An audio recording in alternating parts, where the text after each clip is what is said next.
Hey guys, ILene Vick here for Teaching Adult Coloring with ILene Vick. It is Thursday, March 25th at 7 p.m. Central Standard Time. And I am live with Teaching Adult Coloring with ILene Vick. I'm so happy you guys could join us, both here on Facebook and on YouTube, where this video will ultimately go. We have a special guest coming in tonight. Jeff Haynie will be coming in, and he and I will be doing a duet coloring. So hello to everybody, Ronnie, Julie, as I'm seeing people come in the room. So yeah, lots of fun. Excuse me. Always starts up when I start yakking.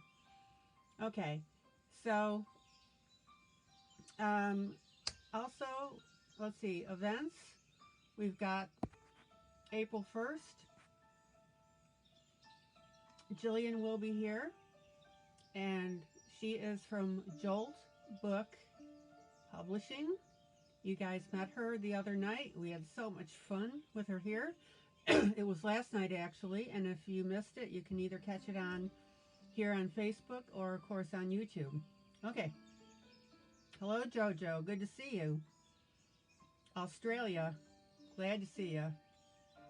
Okay, and then on the 31st is Ruth Sanderson. Oh my gosh, excuse me. I hate this. Hold on.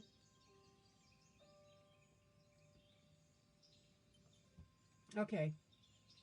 On the 31st is Ruth Sanderson, and you have to belong to her group, but she is going to be coloring out of her new release, The Fox's Journey.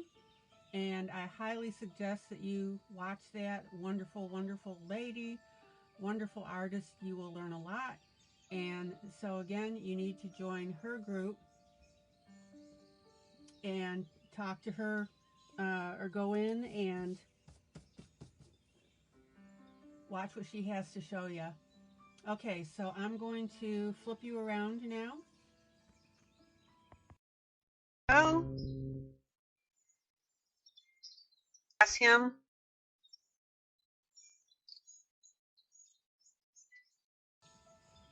Oh, Maddie ordered the Fox book, The Fox's Journey by Ruth Sanderson. Yeah.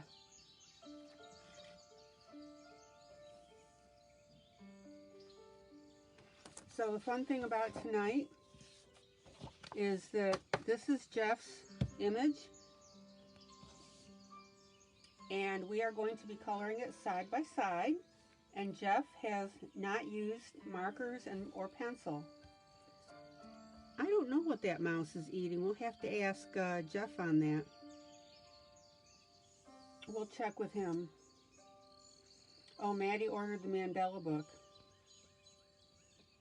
And Katie says that Jillian and I had a fabulous conversation until 4 a.m. this morning. Oh, Katie, that's wonderful.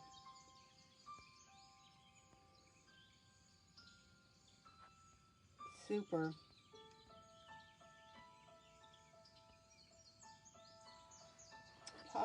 Pain au chocolat. Oh, it's a croissant. Hello, Jeff.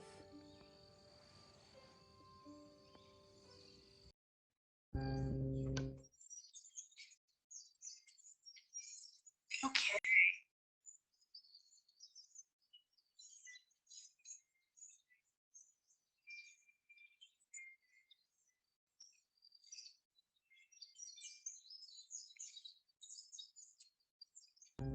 So we've got Jeff coming in here.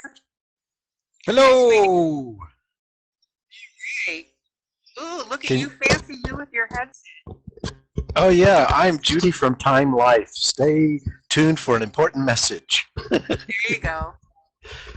Can you hear me okay? I can hear you just fine. We'll check with the group and make sure. Yeah, okay. You sound fine to me. I've got my headset on as well. I had to kind of do some modifications for my headset to actually work with my kitty hat, but I think I got it to work. I got kind of droopy ears, so hi everybody. Okay. All right, so people are falling in the door here. Okay. And I'm gonna Jeff is. I'm gonna set my camera up, okay? Okay, sure. Guys, how's my sound level?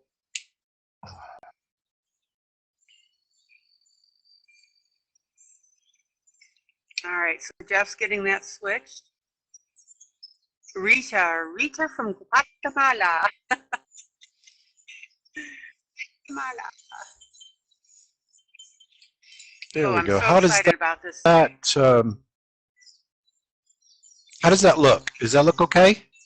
Yeah, that looks good. You can check your screen and, you know, move things around as you need be. But yeah.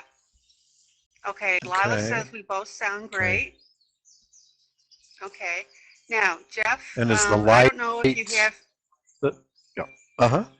Oh, I was going to say, I don't know if you have your voice control on, but you can pinch zoom now on your screen and do it near the top away from the text, and that way you can zoom in. Do you see how I'm doing that? So just play around with that on your phone. Oh, yeah, it won't let me do that. No, really? It's not letting me do that. Uh-uh. All right. It may be because I'm on my phone, but it won't let me do that. So.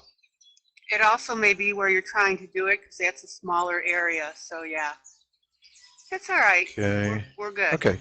You can play. We can play with it if you want, but we're good. Okay. All right. Dawn is here. Okay. I'm gonna go ahead and. Hi, Dawn.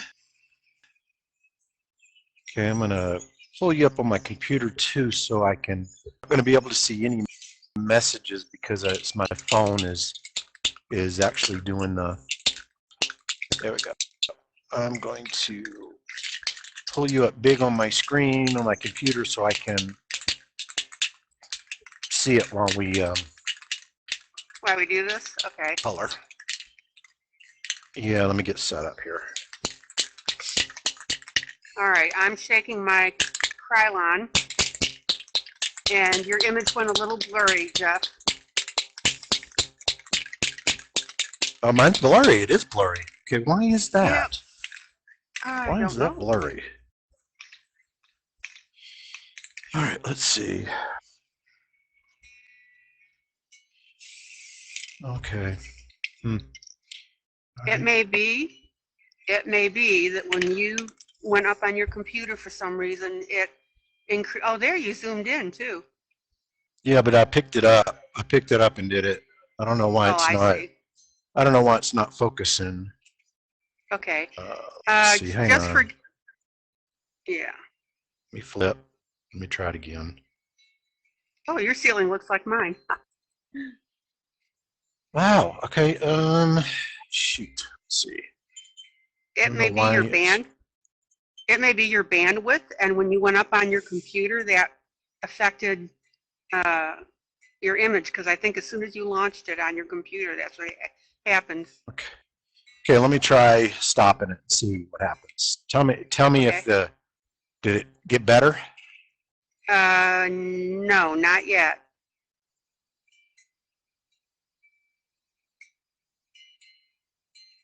Welcome everybody that's coming into the group. We're getting everything going here. Yeah, it was clear at the beginning. So Dawn, what did you do? Dawn, what did you do when you had the same issue? What did you end up doing? Yeah, because she had some times too. She was having problems. Okay. Any ideas, Dawn?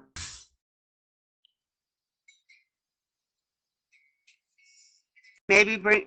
It's funny. The whole thing. It went. Go ahead.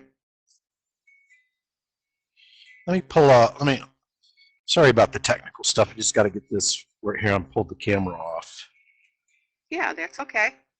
Let me try. Is that any better? No, it went a light gray. Everything. Mine is a very sharp, darker gray. Can you see? Yeah, it is. Yours is really sharp. Okay. Yeah, I don't know what's going on. Let's see. Let me look at something else and let me see. Let me try pull out and come back in. I'm gonna pull out and come back. Okay. Give up. All right, welcome, welcome to everybody.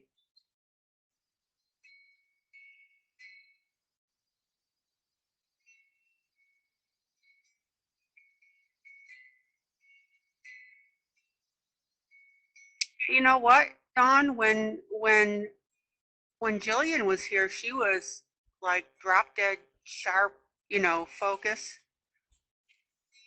All right, so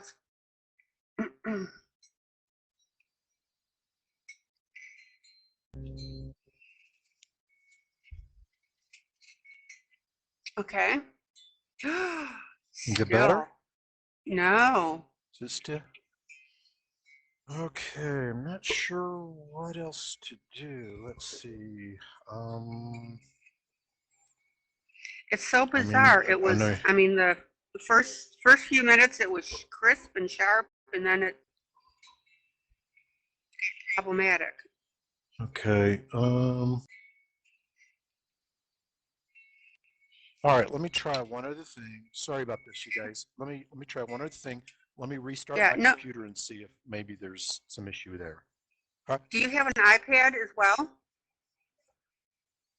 No, I don't have an iPad. Okay. I have a right. Mac, but I can't get the camera. I can't be able to get the camera down. So. Okay, now that looks it went pretty sharp. Yeah, it went sharp. All right, now that looks good right there. Okay. Is it still good?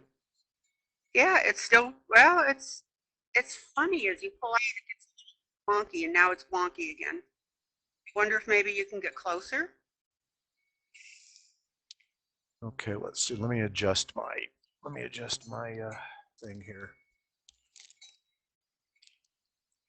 I mean, you don't have to get super close. Okay, hang on. Let's see. Sure. And Jeff, take your time. Don't worry. Oh, now see it. Is that clear? Now that looks, yes, that is clear. Maybe it's just from being too far away. It's probably it. But let's see. Okay, I'm gonna have to adjust stuff to see if I can get this to work right. Okay, I'm using an Jeff, arm. Yeah, super. Take your time, Jeff, really. Okay, guys, so super. We got everybody coming in the door. Welcome to everybody that is in the room. Welcome. Dawn said she did adjust her phone holding contraption to getting closer. So that might be it. Okay. Welcome to everybody that's observing. It is super sharp now. All right. Sorry about that. Don't want to make anybody seasick. I'm just trying to get it to. Yeah. I'm just trying to get it to. The screen. Oh. I'm about 18 or 19 inches above my piece. Okay, let's see. Did that get blurry? No. Looks good. Okay, let's see. Let me see if I can do that. And I will remind everybody that this does go to video in Facebook, and it also goes up to video on YouTube. So we've got people in the room. We've got people that are watching that we are not seeing in the room. Okay. Okay, that's about as crisp as I'm going to get, I think. That looks good. Does that look good? That looks good. And actually that I can actually see up over my phone now too, so that's good. Okay, good. All right. Awesome. All right. Okay, so did you pre-spray, Jeff, with your Krylon? I sure did. All right. And the studio smells really good right now. Yeah, mine too. Oh my gosh. Yeah. We'll both get a little wonky while we're doing this. Yeah. Well, I have my markers, I have my color pencils, I have coffee, and of course I have chocolate. Yes. My chocolate too. You better believe it, sweetie. Yeah. My water and my. So Jeff has never colored, he says, on his own pieces. So tonight we're going to have a lot of fun with that and talking about that. And the other thing is, as I start to go through my initial coloring, then Jeff's going to start talking about his designs and his coloring theory and all that. So we're going to have a lot of back and forth, and he's got carte blanche to talk about whatever he wants to talk about. And if you guys have any questions. Okay. And So ILene, if there's any, since I can't see the questions or the comments, you'll have to make me aware of any question because I'm not going to be able to see it.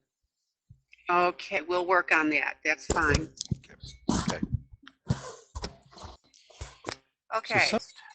So somebody asked about this. What is this mouse eating? And this is a pan au chocolat, which is a chocolate croissant.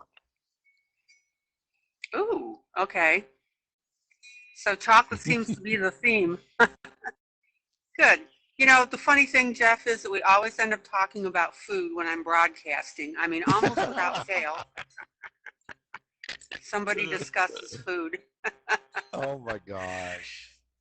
All right. So, Jeff, here's what I like to do is, and let me pull you in just a little bit. Okay. Is I'm going to go ahead and work on the beret first thing. And I'm going to go ahead and work with reds, actually. So I'm starting out with a lighter pink. Now, you don't have to do this, of course. I'm just giving you now just some quick pointers about what I'm doing with my pencils and my markers.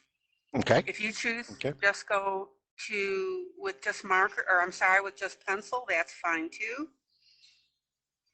But what I'll do is I'll go ahead and put a layer of pencil on, depending on what shade I'm using, the green, the red, whatever may be. Okay. And I'm coloring everybody in little circles over the gray. And as you notice now that is starting to bring in the depth. Okay.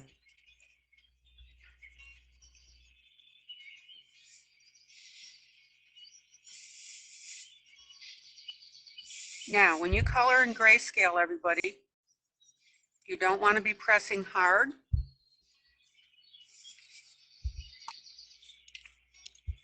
You want to go ahead and get a nice even layer. I'm coloring in little circles. And in this case, I am not rotating the pencil, although normally when I'm coloring, I'll tell you to rotate it.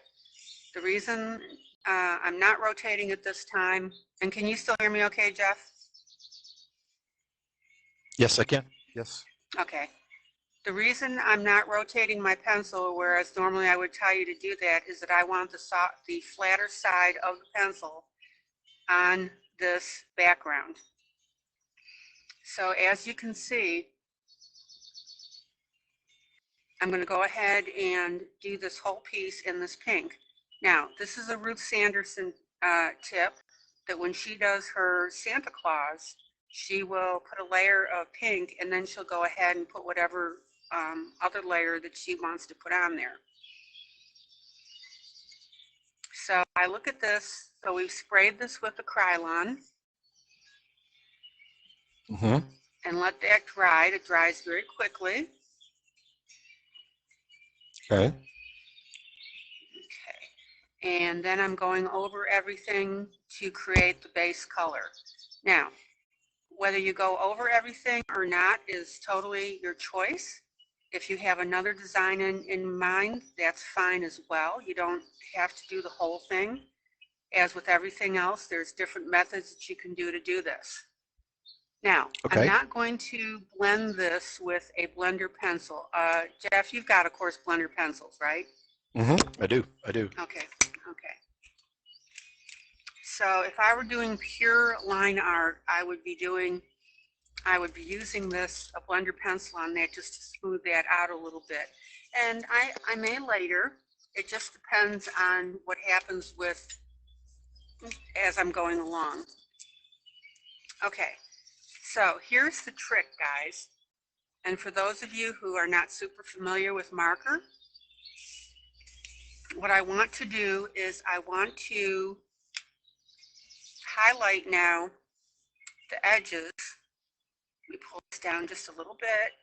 And I'm going to come in with my red marker. And what I want you to notice is I immediately brush over with my finger. And the reason you're doing that is you want to blend your marker. Everybody see how I'm getting those really nice blended edges here? And I'm literally spreading out the marker now on the paper over this pink. And this is what allows you, these are water-based markers, and this is what allows you to tint and get your different gradations.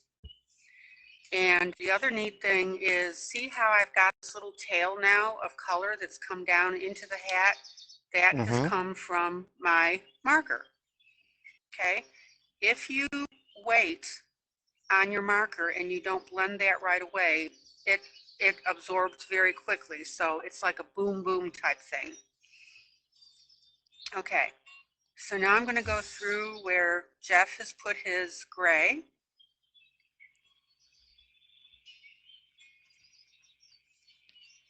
And again, notice how I'm getting everybody this really nice sweep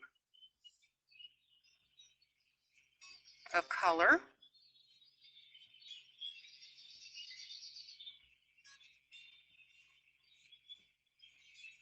And also notice here, because of this blending, again, I've got a little tail of red that's up here in the top of the hat.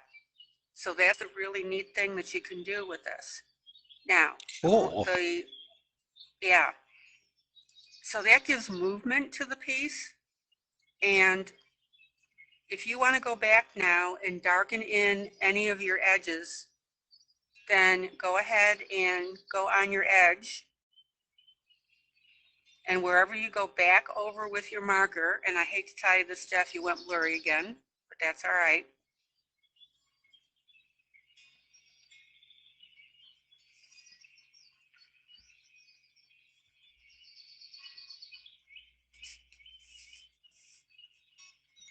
And Jeff, of course, I mean, if you want to go with a different color, I don't know if you want to, you know, mimic me or whatever, but however you want to do is fine. And if you get over the edge a little bit, like I did, just go ahead and work on it, just erase it right away as much as you can.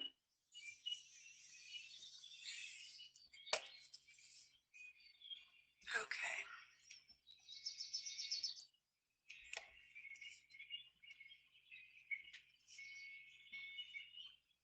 Okay.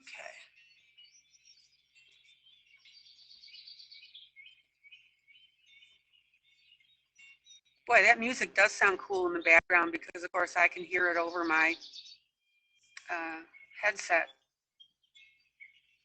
The birds you're talking about? Uh-huh.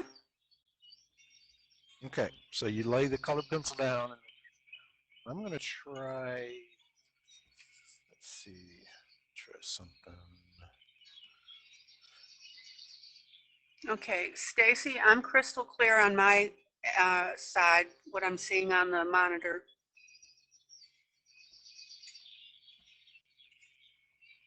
Is mine still blurry? Yeah, but we can see what you're doing. I mean, that's, okay. It may be a matter, maybe take your hand and come up to the camera and down again, try and get it back in focus. Sometimes that'll help. Yeah. When was the last time you upgraded your modem and your router? It's been a while. It's been a while. Guess what? All right, let me I gotta get some scrap paper here.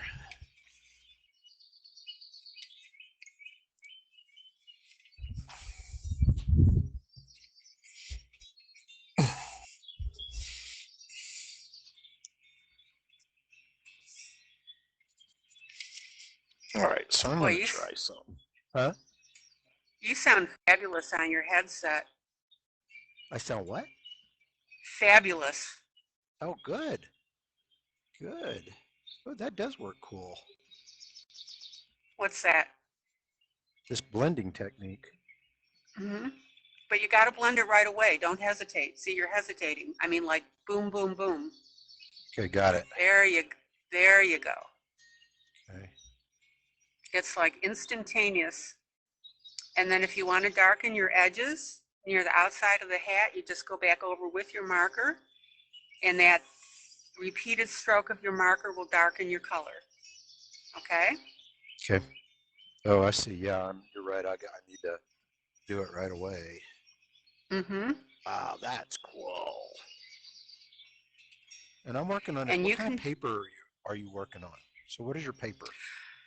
You know, it's just cardstock that I bought from Amazon. I can't remember the brand. It was just a very white color. Push your piece up a little bit. You're floating out of, oh, there, you're fine. You're fine. You're doing the top. We're good.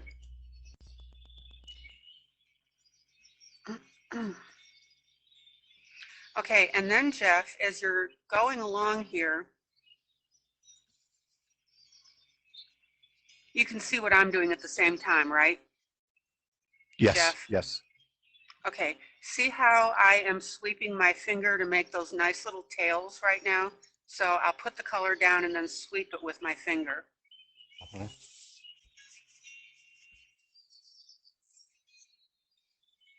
Okay, so let me welcome Melba.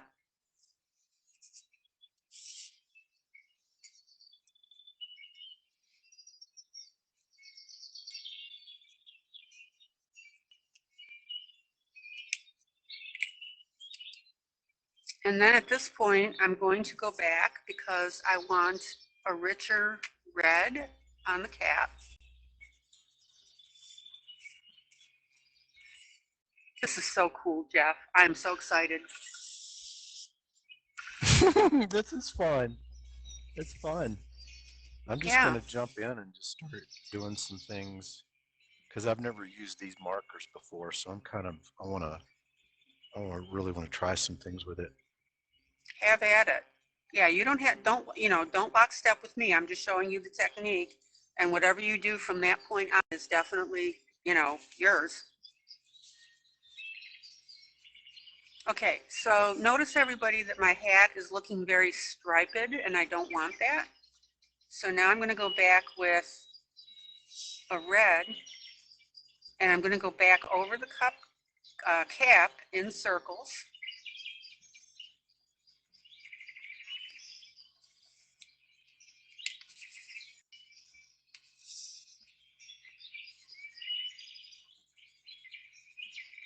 And Jeff, anytime you want to break in and explain what you're doing, please do.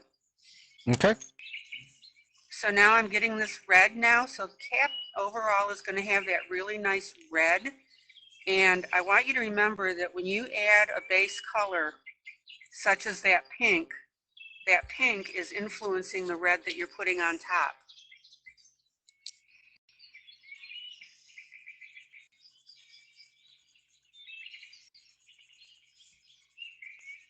So when you're going to go and do a red cap, like what I'm doing now,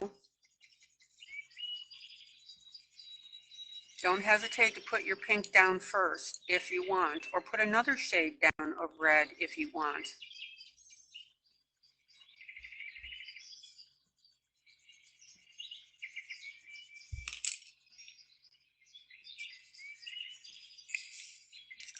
No, Stacy, that was a lighter pink. I'm using now a darker red to go over everything.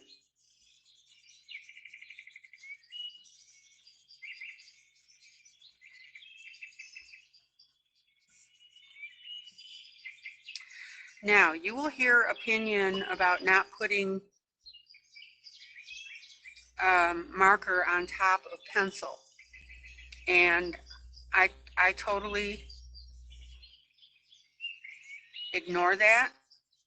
Mm-hmm. Because I use, or you'll hear people say don't put pencil on marker. I always get it mixed up which it is. Marker makes a beautiful base. Well, yeah. For coloring. Oh, absolutely. Well, you notice that I printed my drawing out on a sepia tone paper. Yes. So that way I have a little bit of a yellow underpainting coming through. Okay. Oh, that's a nice red. Good red. I like your red. Yeah. It's a good combination. Yeah.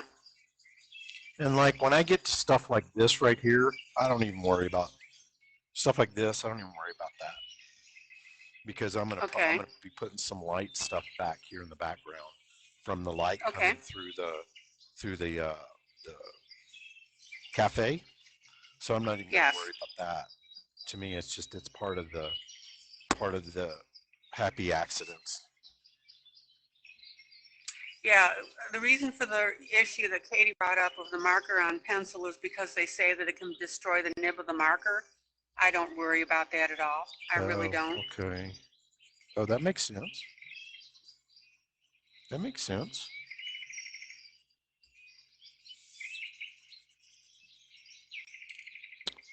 Okay.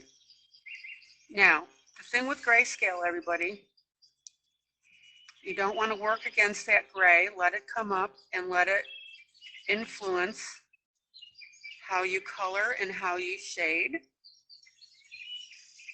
But as I've said before, that if you want to add something a little bit darker where the author didn't do that, have at it.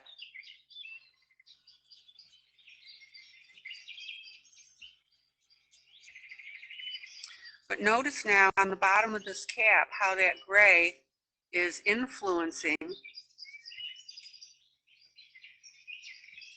that red and that pink.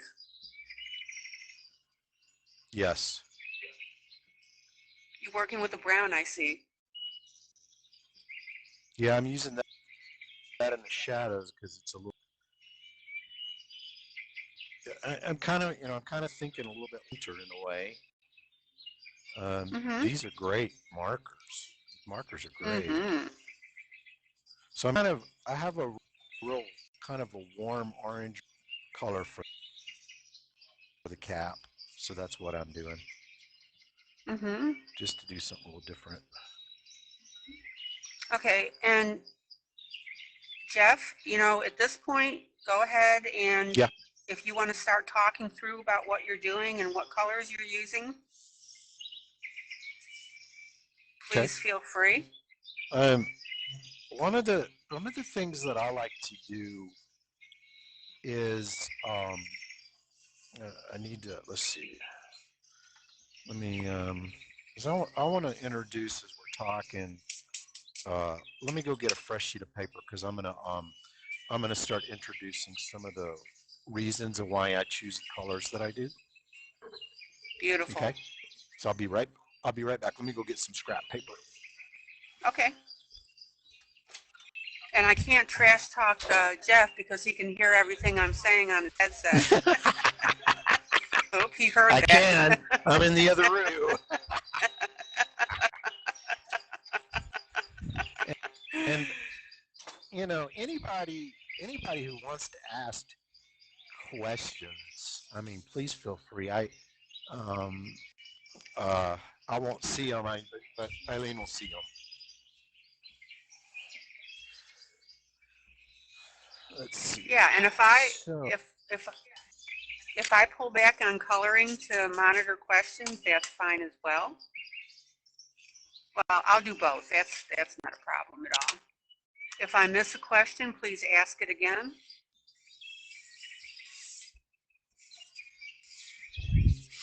This is why we're here, guys. Don't hesitate. Okay, now I'm going to take my blender pencil and very, very lightly, I'm going to go ahead and blend this cap. Ooh. And this is what I want you to see. Okay, I'm going to try that. That now we're going to get a really fabric-like look. Ooh, now remember, we've got, see that? We've got a layer of Krylon on here. We've got a layer of pink. That's another reason why you want to layer pencils. And then we've got the red on top of that. And now you don't dig your pencil into the paper, right? You're not scrubbing.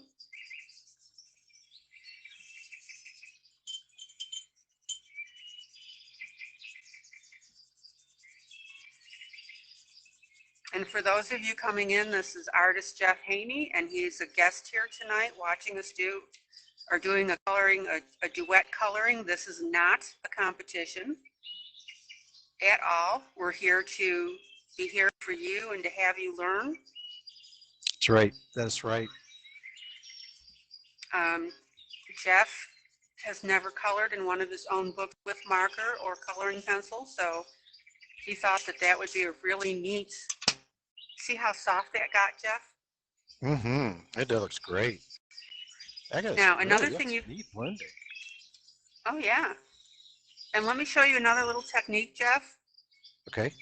This is the white PrismaColor pencil. Okay. And you can also take a white pencil. I'm not going to put a lot on here, but you can blend with your white pencil as well.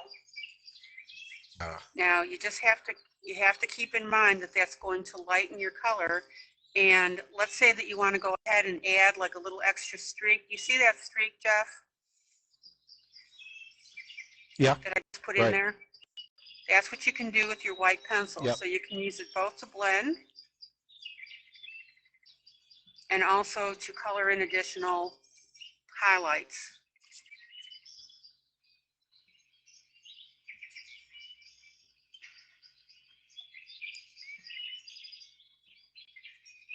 And on this little white spot here, I'm going to go ahead with my white pencil and I'm going to highlight that because that's where Jeff had a lighter area.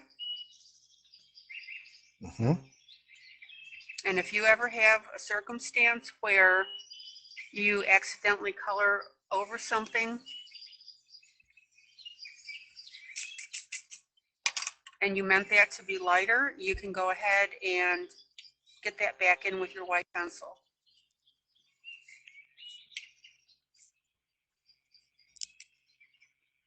Okay.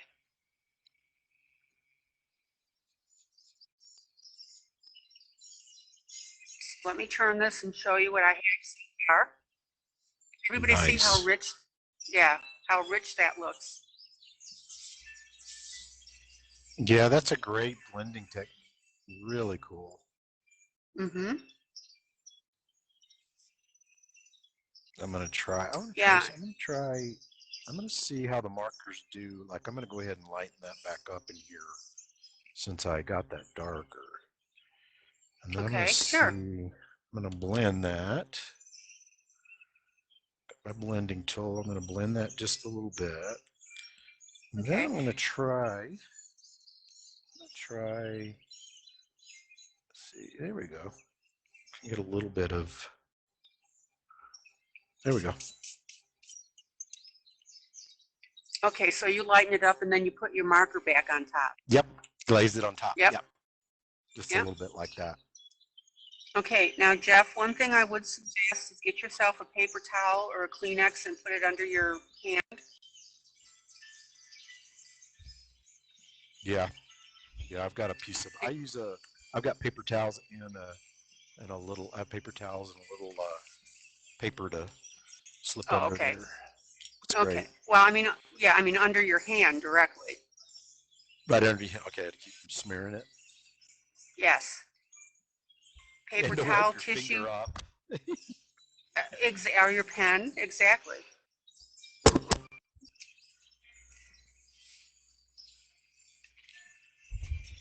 Now I'm going to show you. I want to show you something that I do in my paintings, and this is something that would work really well.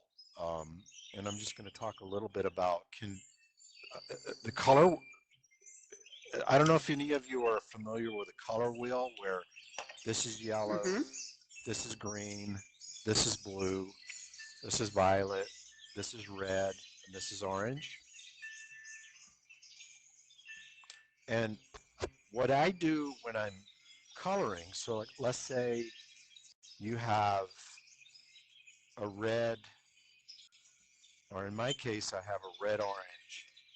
So ILene, your base color is right around here. Yes. In a red. My base color is about right here. And what I do is I go across the color wheel, which is going to be kind of a blue-green. And then Okay. I take a blue-green color, okay, and this is what they call a complement. And then I'm going to go into the shadows. And I'm going to just put a little bit of blue-green into the shadows. Okay. Mm-hmm. Yeah, move Here your I'm going to whole pull. piece to the left a little bit. Yeah. Oh And yeah. what that blue-green does, it's the opposite color, so it's opposite on the color wheel. Okay. It actually makes your shadows feel more realistic. See, I'm going to pull it up closer here. So like you Okay. see right here, I'm going to go in here and I'm going to actually put some blue-green in there. And what it Okay. does is it makes it a darker, more dulled, because it blends, and especially if you do the blending thing, right? That even makes them blend. It makes it that color a little duller. Oops, sorry, a little duller. Mm-hmm. And then now you Yeah. get, let's see, now you get a reaction between this color and that color. Yes. You see, Beautiful. see what I mean? Yeah, absolutely. And then from a distance, it looks, it looks more natural to the eye because now you have a brighter red orange, and then now you have a duller, darker one that's in shadow. So like on yours, if you were to put green, not blue green, but more green, something like, something like that, then Get it it? would have the same effect. And so I call this complementary colors, and I use that a lot. And as we're working tonight, I'll show that more of how I use that to make the color actually look richer. I'm on it. I'll do it. So this is good. I love sharing like the tricks. Like this is a neat technique you showed me with doing the pencil down first, then you do Mm-hmm. the blending of the marker. That's a neat. I never even thought about doing it in that step. Mm-hmm. That actually gives you time to blend it, smearing the mark. Yeah, you see how the green just starts to dull out the shadow part, Absolutely.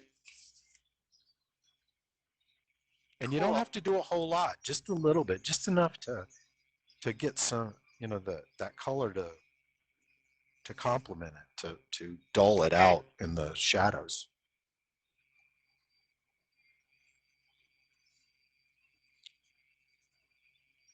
Love it. Listen, Jeff, as I've told people, I have absolutely no ego at all. And so I love this. That's great. Well, me too. I want to, I want to have thoughts and feedback and share tricks and things. I come at it's neat because I'm coming at it from having a classical art training, Mm-hmm. and you know, so I bring that to kind of the table of and I'm not going to get deep in theory. This is what I call light theory. It's just basically putting the opposite color in the shadow of the color of the object. So if you got a blue object, it's going to feel weird, but you put a dark orange in the shadow of the blue object. It seems weird, but it actually works. Mm-hmm.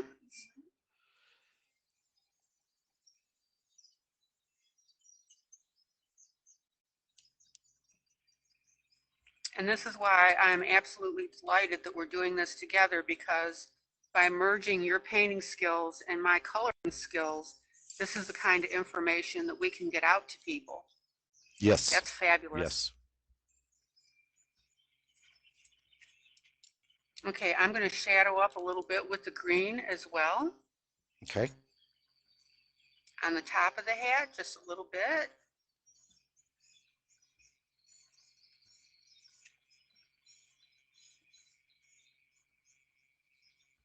And people don't have any problem with taking your finger and also blending in. We did it with the marker. Yeah, you're a little off camera, Jeff. Slide left, please. Okay. Yeah, there you go.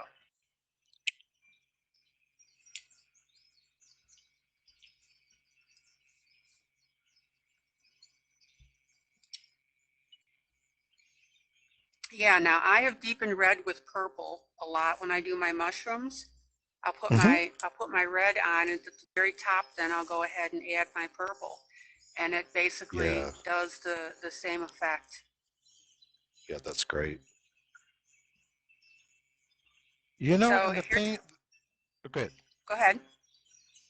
No, I was just going to say, it's like when you're thinking about colors like what you did, creating a base, once you have a good base down like you have, you can go in and put little bits of other colors around it and it makes it interesting and it doesn't make, I mean, you can make it busy if you add too much color, but if you have a really strong base color, then you can actually go in and do little bits of other kinds of reds and things just slightly, and it adds a little bit of variety to the image.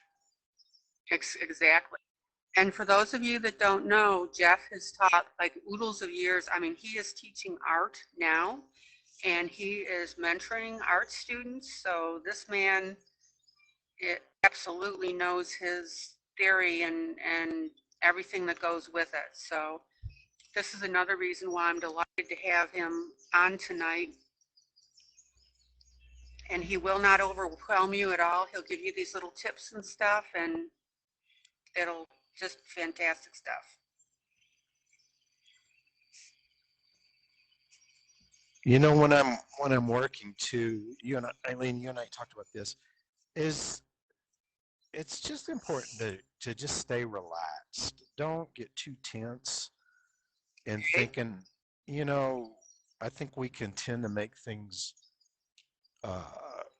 perfect, and it's like, like for example, this little mark right here, I'm not even worried about that. I'll do something with it later and it doesn't matter. It's like Mm-hmm. I'm just working on trying to just stay relaxed and enjoy Mm-hmm. the process and let my eyes do a lot of the work. I'm using a darker red to kind of blend in a little bit of where I didn't blend very well with the marker.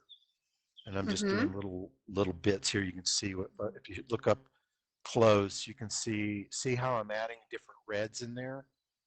Mm-hmm. Oh yeah. See, I've got different, but I'm really doing the same thing where I'm just trying to blend it and add variety, and it's still kind of a warm red. Now, also what I want you guys to understand is this. Your eyes may not exactly see what's going on with these colors that Jeff and I are adding, but your brain does. And your brain, Yes. once it starts seeing this stuff, that's where you are going to get a wonderful interpretation of the piece that you're coloring. And so I'm talking a lot in my group about no more one-dimensional coloring, Right. Right. which means you just slap a color on and that's basically it. Okay. All right.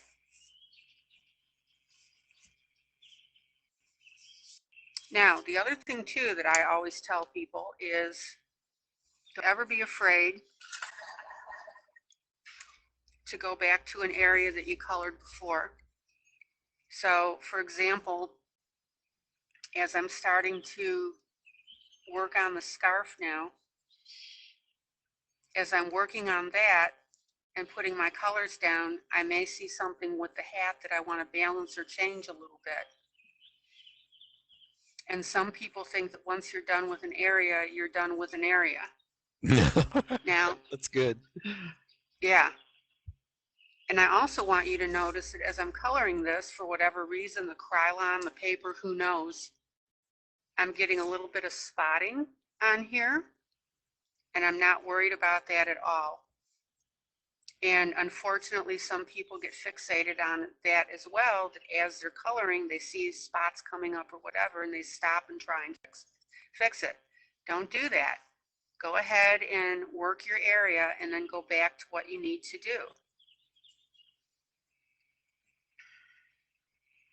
So tell me what your sequence is for painting, Jeff. How do you do it? Do you go back sometimes? How do you do it? Yeah, I block in the whole painting. Like I block Mm-hmm. like I usually don't take things to finish.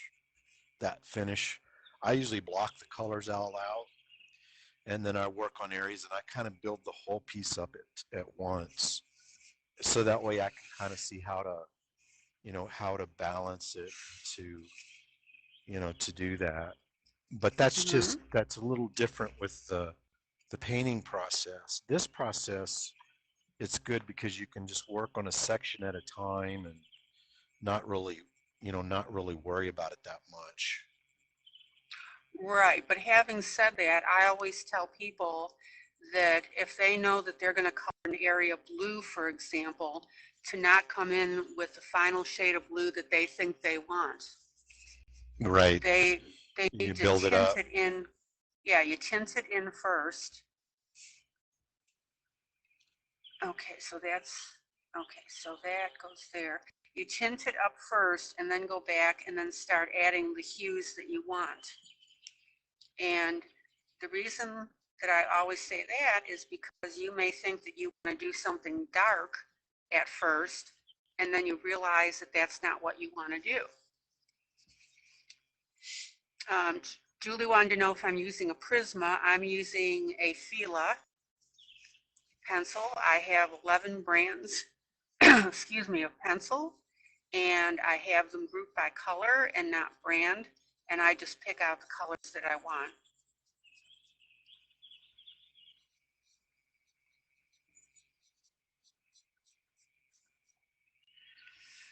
No, I'm gonna try just because I haven't played with these. I'm gonna try and get because I'm just playing. I'm trying to get the feel for the materials. So any of these techniques, ILene, please share any of these techniques that you use, and I'll try them. This one I wanted to try, which is putting the marker down first before the pencil. Mm-hmm. Okay. Yeah, could you But slide back on camera? yeah, Go to your left, please. like that. Left. Yeah, and then up a little bit, please. There you Okay. go. So what I'm trying here is I'm actually using the marker to and I'm using a light color, not too dark, but I'm actually Right. just using the marker to put a flat color down over the whole shape. In this case, it's the scarf. Cool. And you're going to love the effect. Yeah. Okay. So I'm going to do that first. Then I'm going to go in. I'm probably going to I'm going to try some blending, and I don't want that too dark. Okay, now my markers are Ohuhu markers. They're the water-based. Wait a minute. Uh-huh. Yeah, Ohuhu water-based. And then for the alcohol base, I got the Caliart, Caliart. Okay. Have you Okay. used alcohol-based markers? I have Jeff? not. I have not. Okay. Okay, totally different beast. Once that color goes down, Yeah. it's down. Is it okay? You can't finger smear it, that type of thing. It's there. Okay.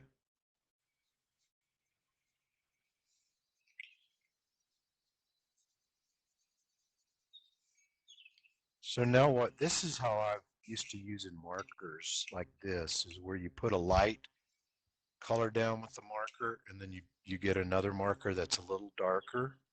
Mm-hmm. And I'm kind of sort of doing a little blending. I probably could do like that. Yeah, see, oh yeah, that works good. Using your technique where you use your finger, that works I'm great. gonna excuse me. That works great. Okay. Oh, excuse me. See, I've never done that before. This is a cool way to blend the marker with your finger.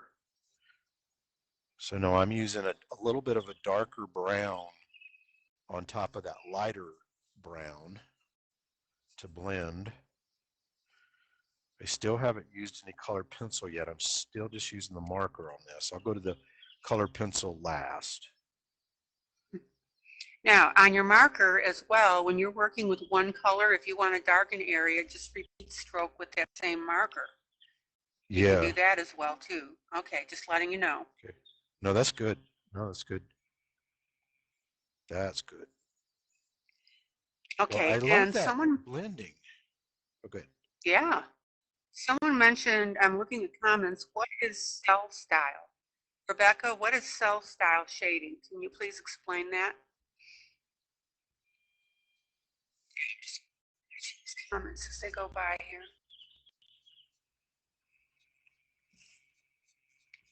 Okay, so I've got my base color down. Okay. I'm going to do, Jeff's doing a little bit different. Oh, comic books, she says. So cell style is that what? You color in each cell of the comic book, Rebecca? She might be talking about animation, like when they do in animation, they do cell shading. Okay. I think that's probably what she may be talking about. Yeah, go a little left. Jeff, you're getting off camera again. Like that? Okay. There you go. Okay. Oh, Rebecca says a flat transition line instead of blending. Yes, like animation. That's what she's saying. Cool. Oh, okay. And what was her thought on that? She was talking Does she about like cell. doing that, or? Yeah, that she likes doing it, and she does cell style shading. Oh, cool. Yeah.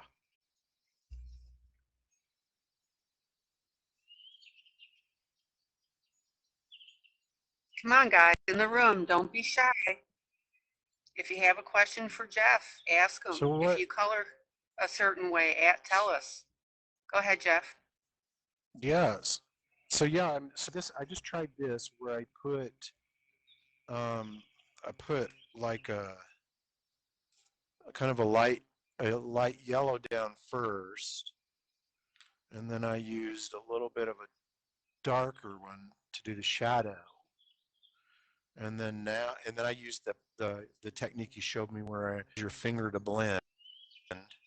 And then now I'm going in with a little bit of a darker reddish brown, and I'm just doing a little bit of like blending. And so that's what I'm playing with right now. Yeah, Dawn. Hi, Heather. How are you? Glad you could make it. Okay, Dawn says I'm missing a lot of comments. Let's go back.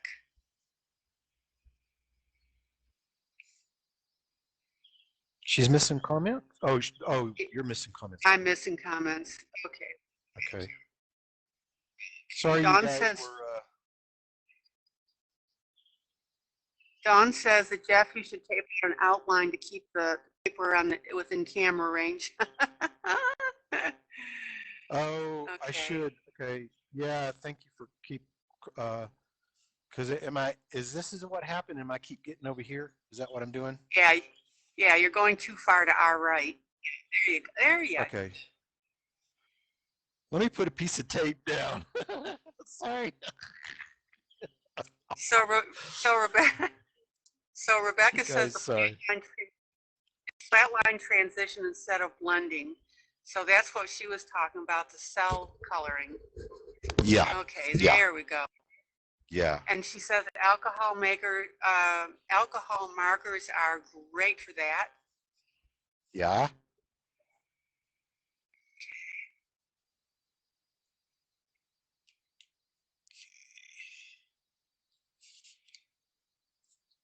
Okay, Jojo asked me what markers are you guys using. We are both using the Ohuhu.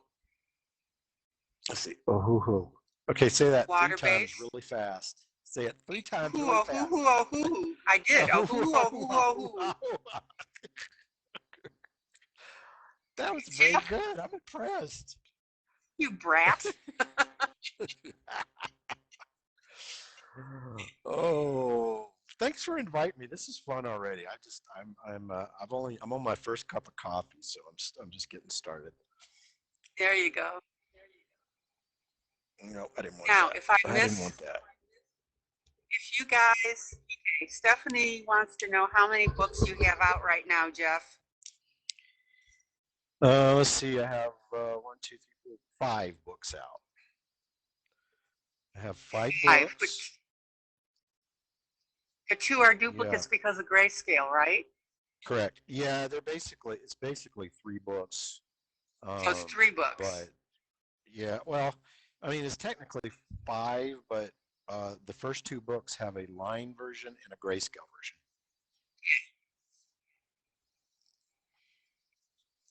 And please, guys, if I miss your comment, please, please, please say it again. Don't go off in a huff. Okay, I did my Yeah, scarf please. purple. So to combine the colors on the hat, I shaded, Melba says she shaded with purple. Cool. Okay, so So I'm going to do a Jeff, quiz. Go ahead. Go ahead. You go ahead. where you put the green with this red, we could have done it with Uh-huh. purple as well. Is that correct? Yeah, sure. Yeah, purple worked great too. Okay. What's the Okay, quiz? so I'm going to do a quiz, okay, because I really want to share some of this information. So, okay, here's the color wheel. Okay, my scarf here, okay, scarf here is kind of a dark, well, it's kind of a yellowish brown, okay, which is kind of a yellow orange. So if my scarf is that color, what color is opposite of the color wheel? Okay, somebody needs to answer that. Come on, my hair. Give them a Okay. minute.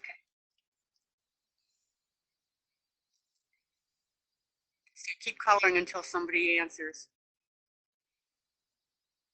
Okay, Lila says blue. Okay, blue, kind of a blue violet. I'm going to say right here. Blue violet. That's directly opposite. So right here. So I'm going to use something like that. Okay. Now I'm going to go into what I was showing you. Now I'm going to go into, it seems weird because it feels weird to you. It's like, why am I putting purple on a yellow scarf? It actually makes the colors balance. So I'm going to go in here and I'm not going to do real heavy. I'm just going to hit it a little bit and I'm going to show you right here. And that little bit of violet. So here's an example. Slide to your left. Yeah. There you go. So like right Good here, boy. I'm doing violet. It actually makes that shadow feel a little bit more natural.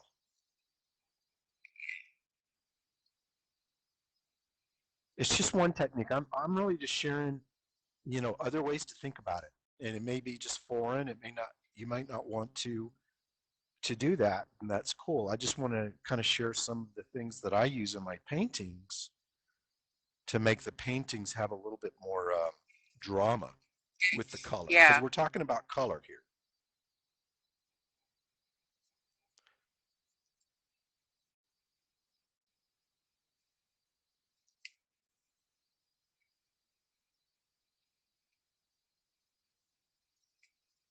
Yeah, when I color, I don't really go a lot into color theory. I really need to do that more. I don't want people to get overwhelmed.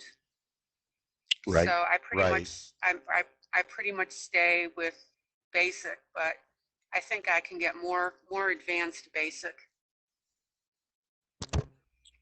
if that makes sense. Well, yeah, this is just, this is introducing just maybe another, I mean, we're still like, you're working with red and I'm working with yellow. So that's the basic, that's the base, and you have a darker yellow and a lighter yellow, that's the base right there.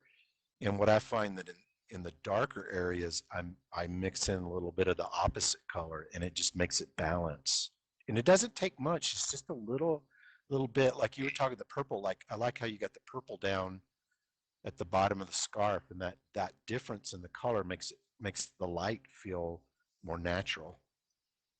Heather Berger says that sometimes I like to use indigo for my shadows. Mm-hmm. Mm-hmm. And let's see. Okay, hi Jillian, love to see ya.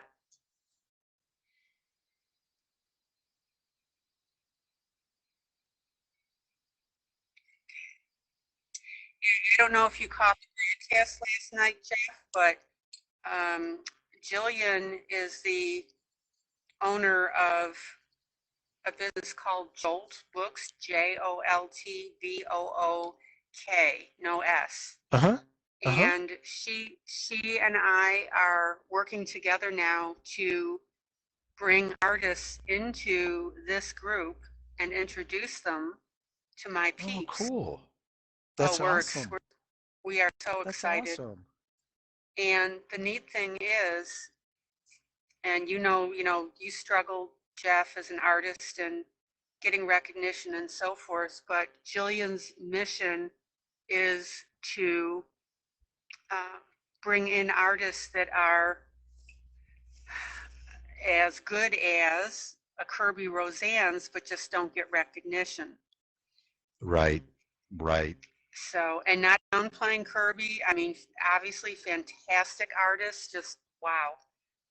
But there are so many other people out there that can do it and are doing it and just are not getting the recognition. I know. And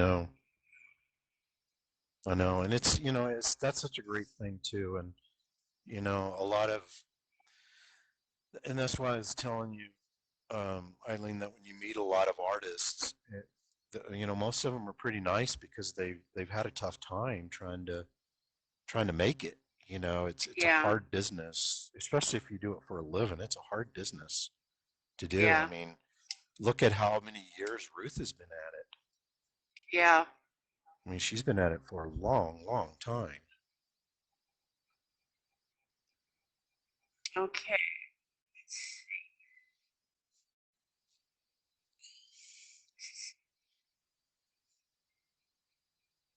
So Melba is telling Jillian that she ordered 2 of those books that we were talking about last night.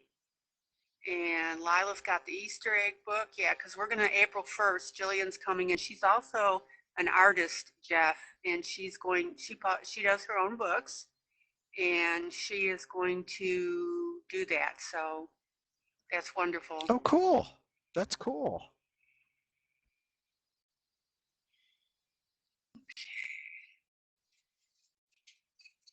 Well, this is fun. This is the first time I've ever tried to color one of my pieces. This is actually really fun.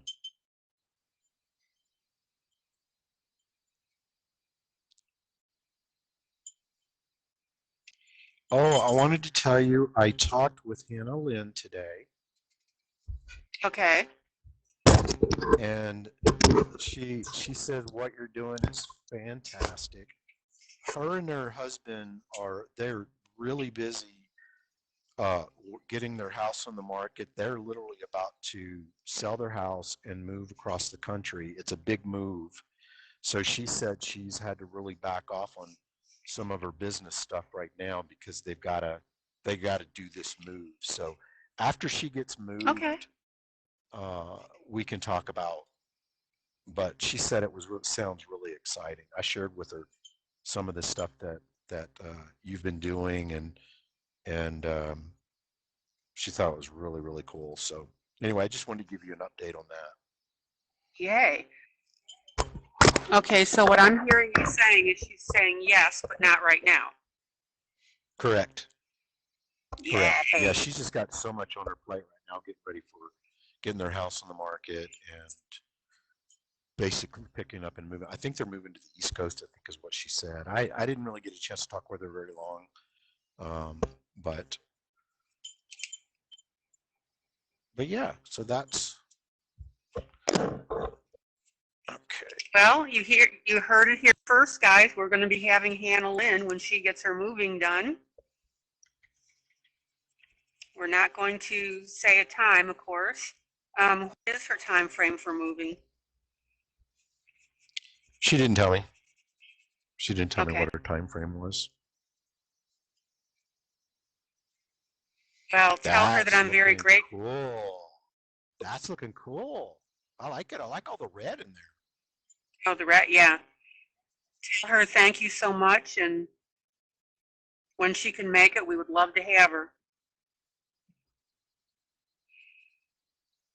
So I'm going to tell you some stories about this drawing. I don't think I've shared it with y'all yet. I did this drawing, my wife and I took a vacation, a month-long vacation in a town in France called Colmar. It's Colmar, France.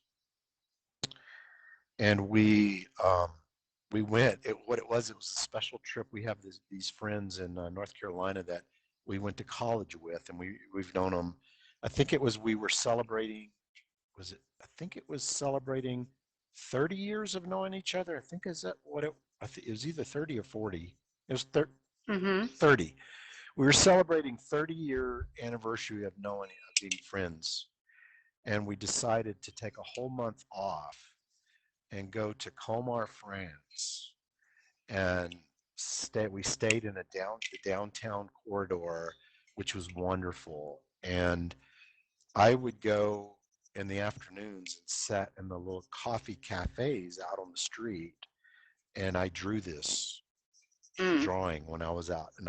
And I would have my pan au chocolat and my coffee, or un café. And that's what this drawing is about. And the title of it is writing my memoirs. And basically I was writing. So I don't know, I'm going to read to you. I don't know if you read what this says. And this is for everybody listening. Let's see if I can get it in the camera right. Let me get the, I'm trying to get the book. Okay, here we go. Did I get the, no, there we go. Here we go. I'm going to read what it says in the book, okay? Yes. Believe in yourself always. Loves you and believes in you. Give up. You are worth it. Life is hard, so have more treats. Beautiful. I love the things that you put in your books like that. Oh. Now, everybody's saying that your scarf looks very, very elegant. My scarf? Your scarf. Your scarf looks scarf. very, very elegant. Oh, thank you. I'm going to do a little, I'm doing a little, other little small little colors. And what do you guys think I should do a stripe? I should do maybe some stripes on the scarf? Shall I be that bold? What do you guys think? Yeah, what do you guys think of that? Do you think that Jeff should do some stripes on that?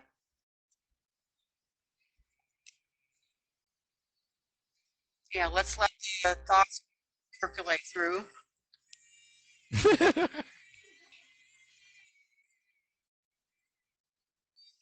Okay.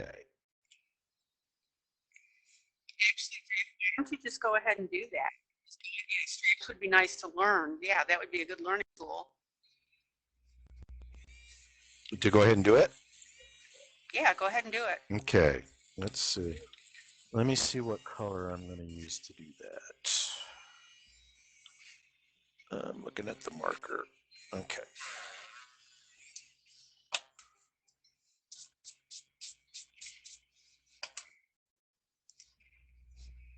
Jeff, you missed part of the scarf, by the way. Did you know that?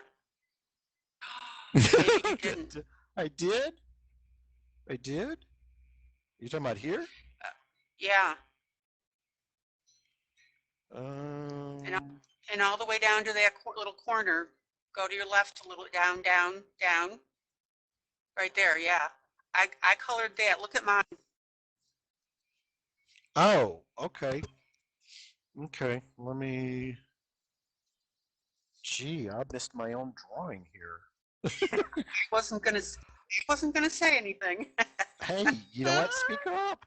Speak up. I've only had one cup of coffee. You know there's no ego here. You know that. You know what?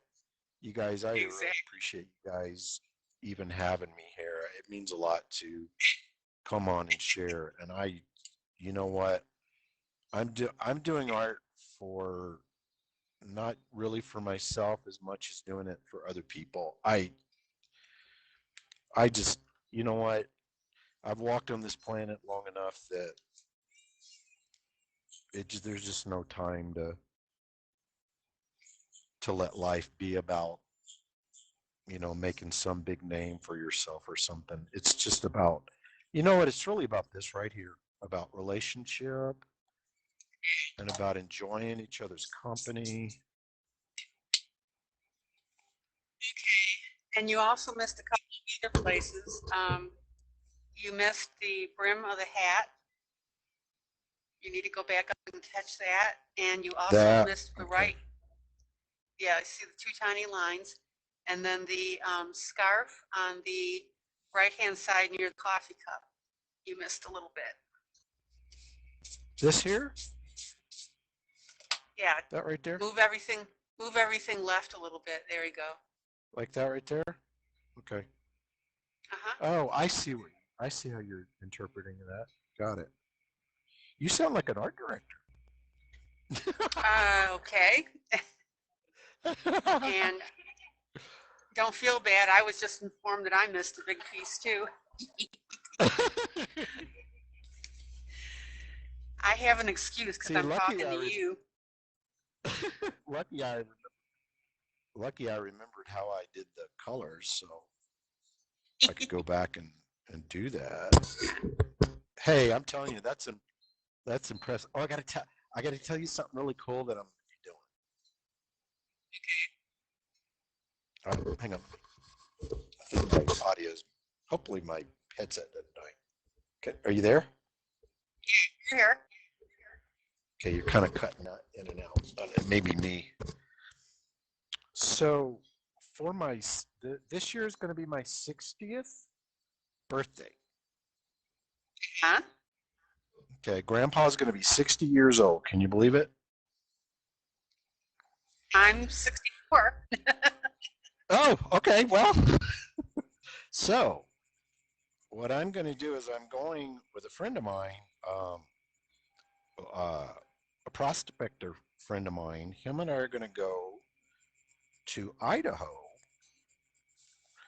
to do gold prospecting for 3 weeks. Ooh. And yeah, and what I'm going to do is I'm actually going to do a blog, like a blog. It's really going to be a Facebook group, but it's going to document my journey because it's not really about the gold prospecting. It's about the journey of moving into this next phase of my life, which is becoming 60. So there's a lot of really cool things that I'm going to talk about and share as I'm going through this process. And it's kind of interactive, you know? Okay. John is going to be 65 this year. Oh, nice. I don't feel 64 at all. So.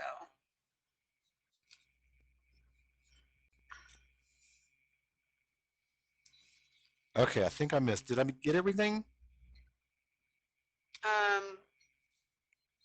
Got the hat. Yes, it looks like you got everything. Yep. Okay. Yep. Okay, good. And if I miss anything, anybody out there, please tell me if I miss anything. Trust me, they will. And I'm missing stuff on my own drawing. Yeah, that's kind of bad, but we won't mention that. It is. Okay, good. Thank you. Thank you. I appreciate that. I know you guys have got my back. You guys have got my back. We do. Okay, now I'm thinking. So what are you thinking about? What are you working on now? Where are you at now? I am fixing the part of the scarf that I missed. The scarf. Okay, you're doing the scarf back there. Okay. Yeah. And you Yeah, were going to put I'm thinking. stripes Oh, on your yes, scarf? sorry. Grandpa's already forgetting. Sorry. I'm already forgetting. That's bad. All right, let me Oh, see. I want well. to figure out what color I want to do on that. I don't want it to be real. I don't want it to be really crazy. Let's see, markers. All right.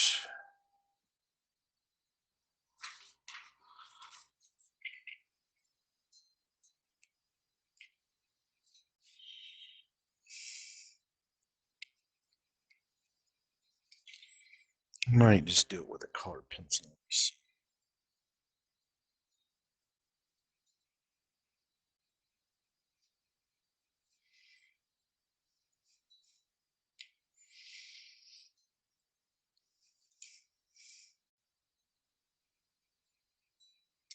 Comment came up. Anyone notice that ILene starts section first and Jeff gets his done before me?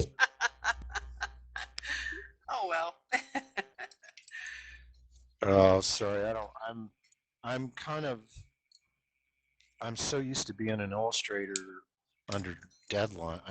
I just. It's. I have to break that habit of. I mean, that's why I try to stay relaxed because I can get into a mode where I just. And I really want to talk. Oh yeah. Okay. This is what I want to do. So, if you see what I'm doing, I'm just lightly it, following the contour with my pencil, and I don't want it to. I don't want it too like bold. I just want it real slight, and it's just to add a little bit of what I call rhythm. It's one of the principles of art, the rhythm. You know, it's like music, like da da da da da da da da. You know, like I know you guys think I'm crazy. This is like dot dot dot dot dot, in that's part of the rhythm. Oh, yeah. Well, we So call it see, zoning. We call it zoning because what we do zoning. is when yeah, zoning, ZONING, because when we're coloring, I mean, the world just disappears. It really does. I know. I know. I go into this. I go into this like I Trance. get so deep into the world that I'm creating. I mean, I really do. When I'm working on like my puzzles, for example, because they're real, very involved in the world and the lighting and I mean, I'm literally. It sounds kind of crazy, but I literally go into that world and I can touch and I can actually feel and touch those surfaces that I'm painting to get the Mm-hmm. lighting and everything right. It just get it's like that zoning. That's a great way to think of it, zoning.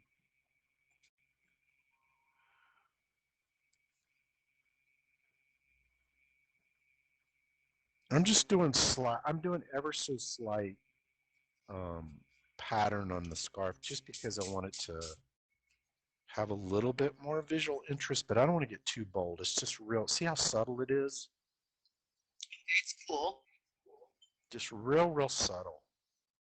And I'm just using a brown, just using a darker brown.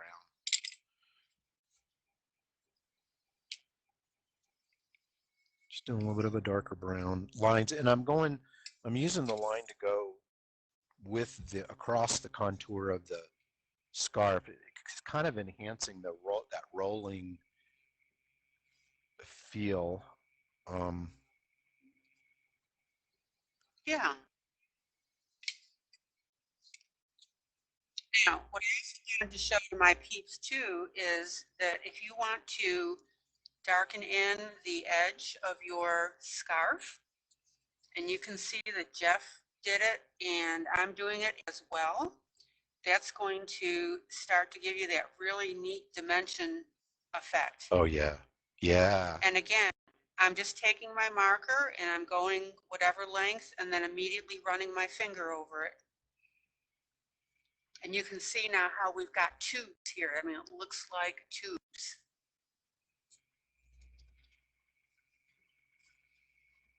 Yeah, that adds a lot of contrast. I like how you do that. Mm-hmm. Adds a lot of contrast. I like how that's working. And see, you didn't put the lines in like up here on this one here, but I'm going ahead and I'm adding that line. Okay. And it's going like halfway, and that's what's giving me that tubular effect. Nice. Okay. So that I've got more of a rounded. So guys, when you're coloring this stuff, you don't have to 100% follow the artist. You want to do a combination of your design with it and the artist. Yes, I give you permission. I give you permission. Play. Yes. Well, thank you so much. Try something different.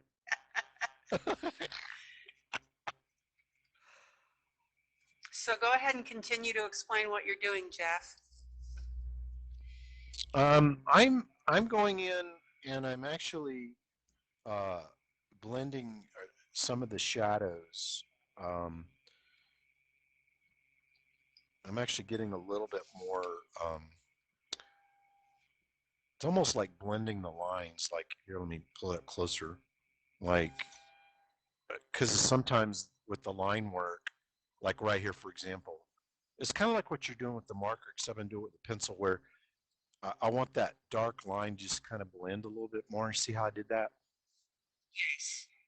And it's just all I'm doing is just doing a little bit of the shadows. Here's a great area right here to do it because I missed that line. Somebody didn't do the drawing right when they did it. They missed the line, so I'm actually going to introduce that line and finish that off. So that's kind of what I'm doing now is the last little touch on there, and then I'm going to move on, and I'll come back to this if I need to, but I'm probably going to move on to the thing.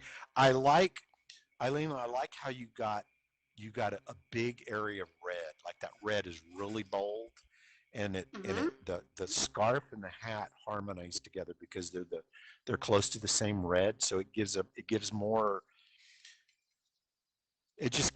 area of red. If the proportion of red on the piece is already, you have two big areas of red, and I think that just gives that red real dominance to the piece. So I'm curious to see, the other colors that you'll add to that, or how you'll complement it, or whatever.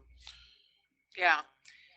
And the other thing, Jeff, too, and you're starting to do this, is that you are going in with pencil in some of your areas to fill in or highlight or, deepen or whatever you need to do. Yeah. So everybody, when you are doing your coloring, there is absolutely nothing wrong with going between your pencil and your markers. And that's why I don't mind marker over pencil at all. And you saw me do that when I laid down the pink and then put the marker on top of it to make that shading.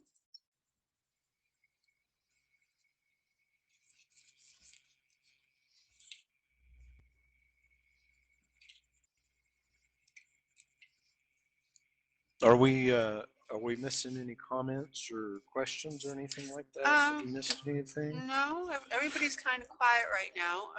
It's kind of quiet. They're talking. Yeah, they're talking among themselves, and they're talking a little bit about Krylon. Okay, first time I'm using Krylon. Is it my imagination, or does the pencil move smoother? Yes, Ronnie, it moves smoother, and it makes for a really nice base. Krylon is absolutely wonderful. You had me do the Krylon. Yeah, Jeff, if you hadn't put that Krylon on there when you went to try and blend that marker, it wouldn't have worked as well, except for the fact that you had the pencil laid down there, so you would have gotten some blending. Yeah. But the Krylon is what really lets you have fun with that.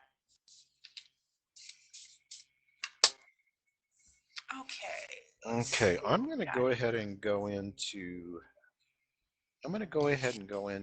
the, I'm going to do the spots on the cat. I'm going to start working on the cat a little bit. I'm just going to move around. I like to move around the piece and get stuff blocked in. And actually I may just, I'm kind of enjoying doing the the marker down first as a base, not too dark, and then doing the pencil on top. That's kind of feeling pretty good. I'm enjoying doing that, technique wise. Question for Jeff: what is the piece you are most proud of? Huh? What is the piece that you've drawn that you are the most proud of? Oh, what is the piece I'm most proud of?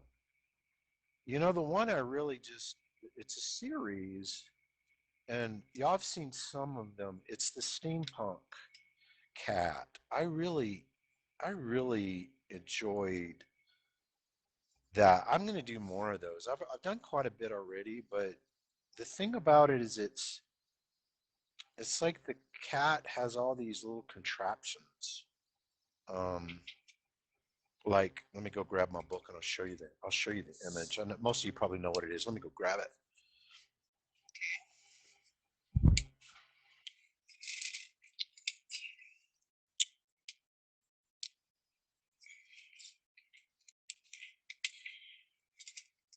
As far as the video, as far as how to spray the Krylon, it's the directions are on the can. Is you hold it 6 inches away, and you just spray the piece from top to bottom. Make sure that you get all of it. And what I like to do, you're holding it in one corner, so I'll spray it, and then I'll turn it and hold it in a different corner, and then just give it another quick spray.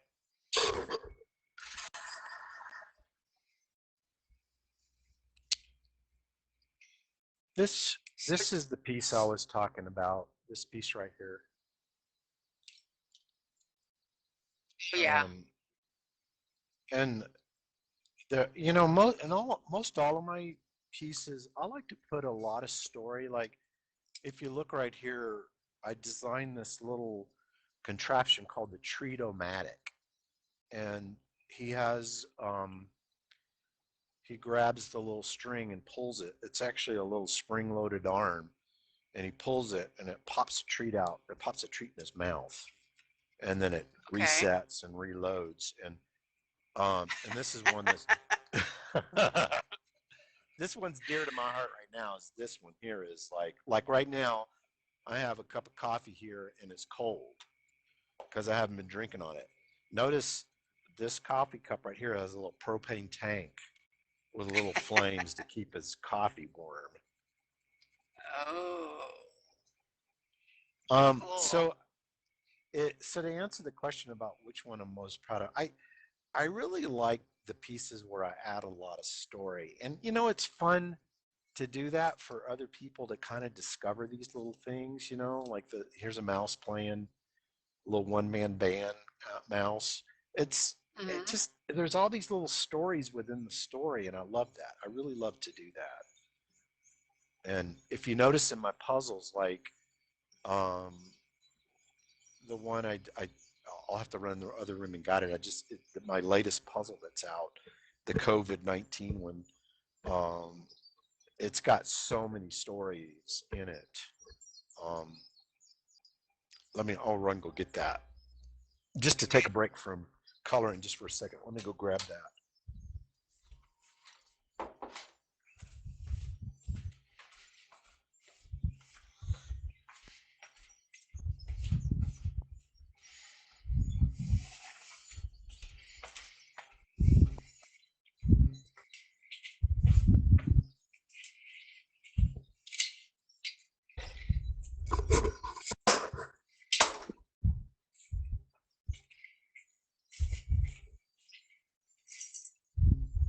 So how long have we been going so far?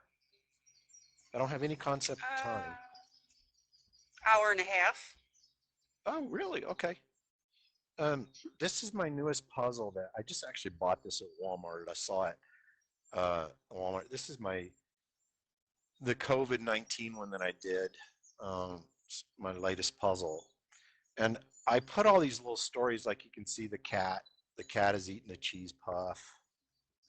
I even got, if I can get it in front of the camera, I even put one of my color pages in here, some colored pencils. got my coloring book stuff in there. And there's a whole bunch. You can see it online, but that's kind of the stuff I'm most proud of, is that these pieces that I put a lot of story into it, a lot of little hidden things for you to discover. And that's the fun thing too about your drawings. Melba says that we missed the shadow under the feather pen on the scarf. Oh, I we had a did. Now, that is good. Okay, so here's a quiz. What color should I do the shadow to? Here's a quiz. What color should I do the shadow? Should you do the shadow group? What color should he do the shadow? So point at what we're talking about, Jeff. Yeah, right where your pen is. Good catch. Good catch. Yeah. Very good catch. And the answers are coming back purple. Yes. You're listening. Hang on, I'm going to sharpen a pencil. You guys are great. You're great. This is. You guys are fun. So I used a brown to darken it to get the shadow. So I used kind of a brown. Now I'm going to go in with a purple just to add a little bit of purple. I'll pull it close to the camera so you can see. So see how the feel is? There you go. So does that make sense? Yeah. Is that good enough light? Makes perfect sense, yeah. Okay, Stephanie wants to know how. Okay. Yeah, just a slight shading. Helen wants to know, do you get your ideas in your sleep, and do you wake up and have to write it down? I do some in my sleep. Most of what happens to me is I will get an idea for a theme. For example, like let's say I want to do let's say I want to do cats and pirates. I want to do pirate cats. Let's say that's something that just sounds interesting to me. Then what I'll go through is I'll do a whole bunch of research. I'll gather photos, watch movies, look at things that are piratey, all kinds of stuff. And then I'll see stuff that will inspire ideas. So it's a combination of things that my cats do and some of the themes that I enjoy doing. That's how but I do get stuff at night, and I'll get up and I'll put it in my my sketchbook. I'll show you some of I think I've showed some of it, but I'll let you guys see kind of how some of my ideas will emerge. Have you ever noticed though that something gives you an idea? I mean, you're asleep and then you wake up and make a note, or what? Do you have that happen? Yes, yeah. Yes, I do. And when I keep, this brings up a really good topic, is the lifestyle of being an artist. Like, I don't do art for a job, even though it is my job. It's a full-time job. It's really more of a lifestyle. Like here's example of like how I do some of my ideas. It's like I wanted to do cats and pirates. So I started like looking at everything associated with pirates, and sketching them out. And, that would be a fun piece. It's a cat pirate. And actually Captain Claw came from these ideas. There's another little sketch. So that's how here's one I haven't done yet. This is called The Creative Journey. Just a little drawing I never finished. Now, do you keep a sketchbook do you keep a book by your bed, so if you wake up with an idea, you can jot it down, or how do you do that? Oh, I usually just, if I get an idea in the middle of the night, I'll just come in the studio. But I have from time to time, I've brought sketchbook. I tell you, the place I carry the sketchbook most of the time is when you go out and about. like I carry a sketchbook with me in my car. If we go, if my wife and I just go out and about, I make sure I have a sketchbook with me because once I start seeing different things, it will actually inspire ideas, and I don't want to lose them, and that's why some of my little sketches are really simple. You know, like this one idea here I had, my wife and I went to the Lavender Festival in Sequim, Washington when we were living in Seattle. And I'd see these beautiful fields of lavender and mountains around. And we were at the Lavender Festival, and I had a sketchbook with me, and I sketched this out. And I thought, oh, it'd be really cool to do an orange cat sleeping in a field of purple lavender. I thought that would just be beautiful. So Oh that yeah. was the little sketch. Uh, so that's part of my lifestyle as an artist Yeah. is doing that. Now the other question that came up is how you got into coloring books, and that was because of Hannah Lynn, because Mm-hmm. she knew you, and she grabbed you by the collar and said, "Hey, Jeff, you ought to be doing coloring books." Yes. Yeah, she's the one who's really responsible for me getting into it. And her and I'll tell you a little bit of story about that. The way I met Hannah, uh, oh, excuse me, I'm having cat. Excuse me, uh, hang on, I can do a little cat discipline here. Baby, that's one of Daddy's paintings. You do not, baby, oh, you like threw one of Daddy's paintings on the floor. We don't do that. Sorry, I had to take a little break here.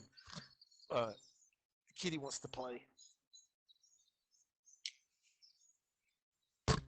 You there? I'm here. I'm listening. So let me tell you a story. I'm going to tell you a really fun story about Hannah and how I met her. Um, Her and we have a mutual licensor. I have my stuff licensed with a bunch of different companies, but this one company called Heaven and Earth Designs, they're in Oregon. And this is cross stitch. So I don't know if some of you cross stitch out there, but the Heaven and Earth Designs decided to start doing these little conventions, small intimate conventions, and they only sold like, I think the first year I think it was like 75 to 100 tickets. It was a very small intimate venue. Mm-hmm. And it's kind of like the coloring we're doing here, except it's all these people that loved cross stitch come from around the world. Then we have people from all around the world that come and we spend, I want to say it was 3 or 4 days. Um, and the owners invited just a few artists, and so it was me, Hannah Lynn, my friend Amy Stewart, who's the puzzle artist, and a couple other people. And it was a small group, and we had our own conference room where we sold our artwork and we interacted with all the people who do cross stitch of our art. And that's where I kind of got to know Hannah. She just had stacks and stacks of coloring books. And as I got to talk with her more, she was just like, Jeff, have you thought about doing color books? And I was like, haven't really thought a whole lot about it. And so the more that weekend went by, we talked more and more, and she kind of said, was telling me how she self-published and all that. And then, so a year went by. The next year, we had the convention again, and I came to the convention, and we hooked up again and got to talking about it. Well, by that time, her coloring book business had just really exploded, and she kept saying, Jeff, I'm telling you, you got to get the color books. And um, so I decided to take the plunge, and I said, well, I need your help. I need your counsel of how do you do it? How you go about it? And so she coached me through how to do it. She helped me Mm-hmm. think about it and get set up, and really helped me kind of break the ice and how to market it and everything. She's just really and she's just a real dear friend. Her and her husband Jeremy, just Yeah. wonderful people, and she's got a great following. And she has her own style. She does these beautiful little uh, kind of girl, whimsy girls is what she calls them. And they're just wonderful. I love what she's doing. Oh yeah, we've colored her. We've colored her books. Oh, you have? Okay. Oh yeah.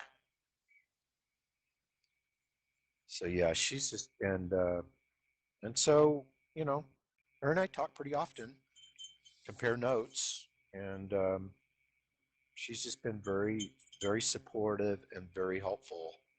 And see what's really cool. So here's the thing that is just so awesome is that it's not a competition. I'm not competing against her in the color book market. It's like, and plus the really awesome people I have in my life, they don't even think that way. It's like Yeah. we're kind of here to help one another. It's not a competition, you know?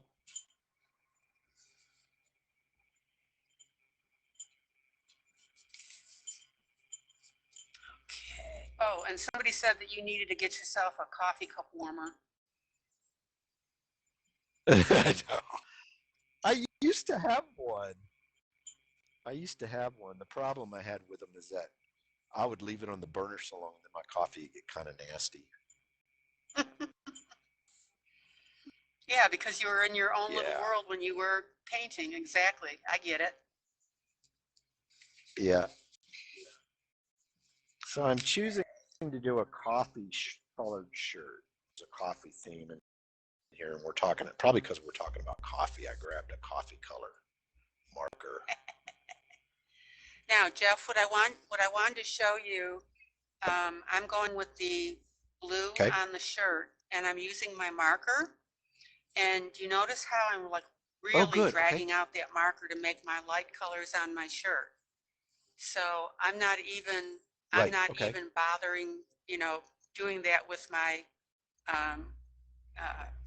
pencils. I'm just going ahead and I'm doing a dramatic swipe with my fingers. So that's how I got that on there. Oh, try a thermos cup. Everybody was suggesting as well. Okay. Oh. I'm gonna try that. I'm gonna get my base color on the shirt, and then I'm gonna try what you just did. I'm gonna try doing more blending like that. I love that technique of doing the. And I'm just. Yeah, Helen wants to know what your favorite color combination is. You know what my favorite color combination is? Blue green and kind of red orange. That's my favorite color combination, and I'll show you an example of that. I love that color combination. And another one I really like is kind of this color here, this kind of brownish yellow and purple, kind of a blue purple. That's beautiful. I mean, here, I'll show you. Like when you look at the colors together, they're just beautiful. And colors have emotion to them. I mean, they're emotional. Oh yeah. Look at those two color combinations. Here, let me put it. Can you see that? Oh, here we go. Can you see that? Oh yeah. Yes. Look at those two colors together are just beautiful. In any versions, dark or lighter, those two colors, and they're almost opposite on the color wheel. They're pretty much opposite. They're complementary colors, but I really love the two of them together. They're so they just have a lot of emotion to it. I'm going to pull a painting right in front of the camera here, and I'll show you a painting I've been working on for my wife, Sherry, from one of our cats that we lost, whose name was Pumpkin. And yeah, and while let's see if while you're doing that, Jillian made the comment that competition and creativity can't coexist in the brain. It's proven in neuroscience. Yeah, that's so true. That's so true. And honestly, our world we live in promotes competition, and it's like being in a group like this where you're being supporting one another, and it's not a matter of comparing yourself, and it's easy to slip into that, but you just it's like it's really about sharing. I think when you do art together, you when you have a big group of people and everybody's doing art and you get past, you know, any comparison, and you start to enjoy everybody's little unique way they do things, the color choices and their techniques, and your, you know, here's an example, and I can't pull the camera way back, but you see a close up. Here's an example of that color combination. See the blue, green, and red, orange? Ooh, beautiful. It's just beautiful. It's real beautiful. And there's the, see, there's the, look at the eyes. It's like a blue, green, and orange. Mm-hmm. And this is an It's acrylic painting. But I mean, look at it. If you look at really close, look at the blue, green, and orange on the white in the face. It's, I have all these really subtle colors in there to get that. So it's all blue, green, and orange. The whole painting is just blue, green, and orange. Different mixtures. Go back to the turquoise necklace a minute. The collar. Okay, that. Yeah. Yeah, a little to the left, please. A little more to the left. Left. There you go. Right oh there. Man, you really caught. Oh yeah, you really caught those. It's dimensional. Colors. It's dimensional. Yeah. It's a sculpture on top of the painting. That's real turquoise. That's a real piece of turquoise. Oh, it's a real piece. So it's a real piece.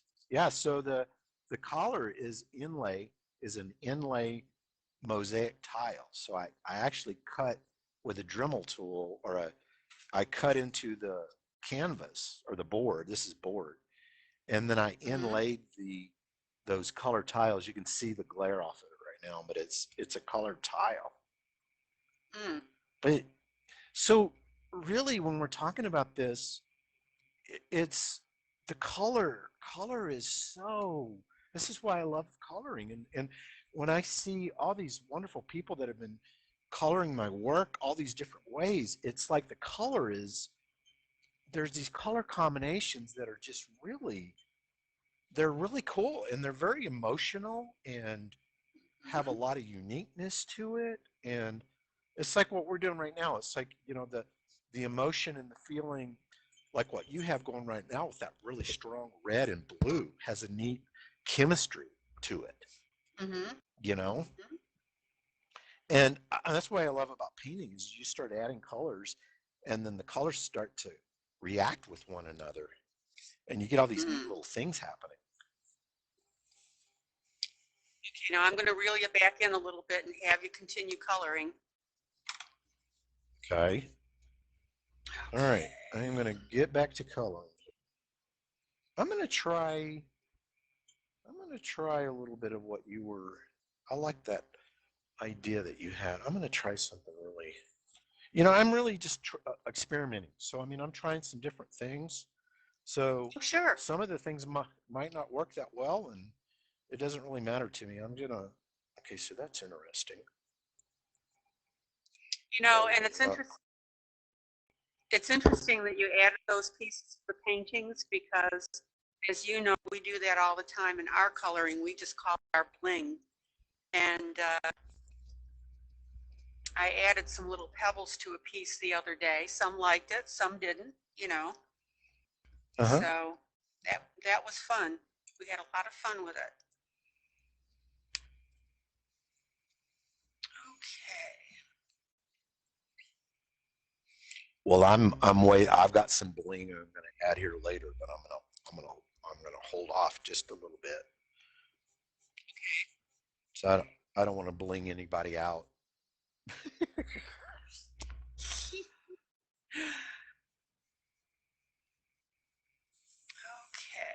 let's see what we're going to do here. Okay, am I still in the screen here? Okay, I'm gonna do my shadows.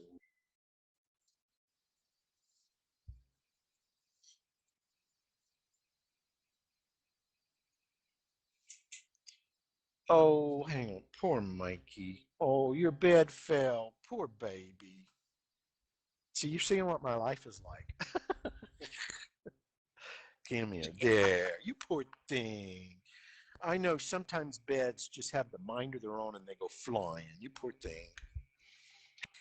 It's like, you poor thing, so humiliated.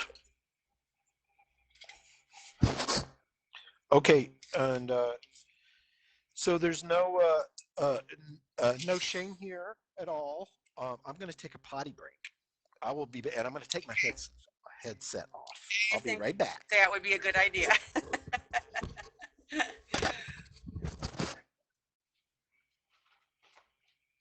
Oh, I hope everybody's having a great time.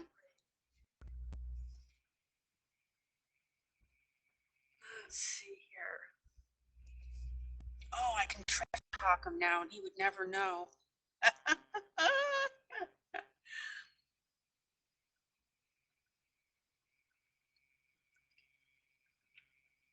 Now, if anybody, guys, if you had any questions or comments and I missed you, yeah, we don't need sound effects.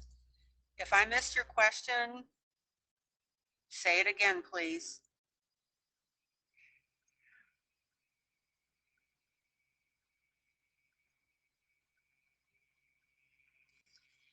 Okay, so what I'm going to do is I'm using the gray and I'm going to enhance the gray on the cat for the moment.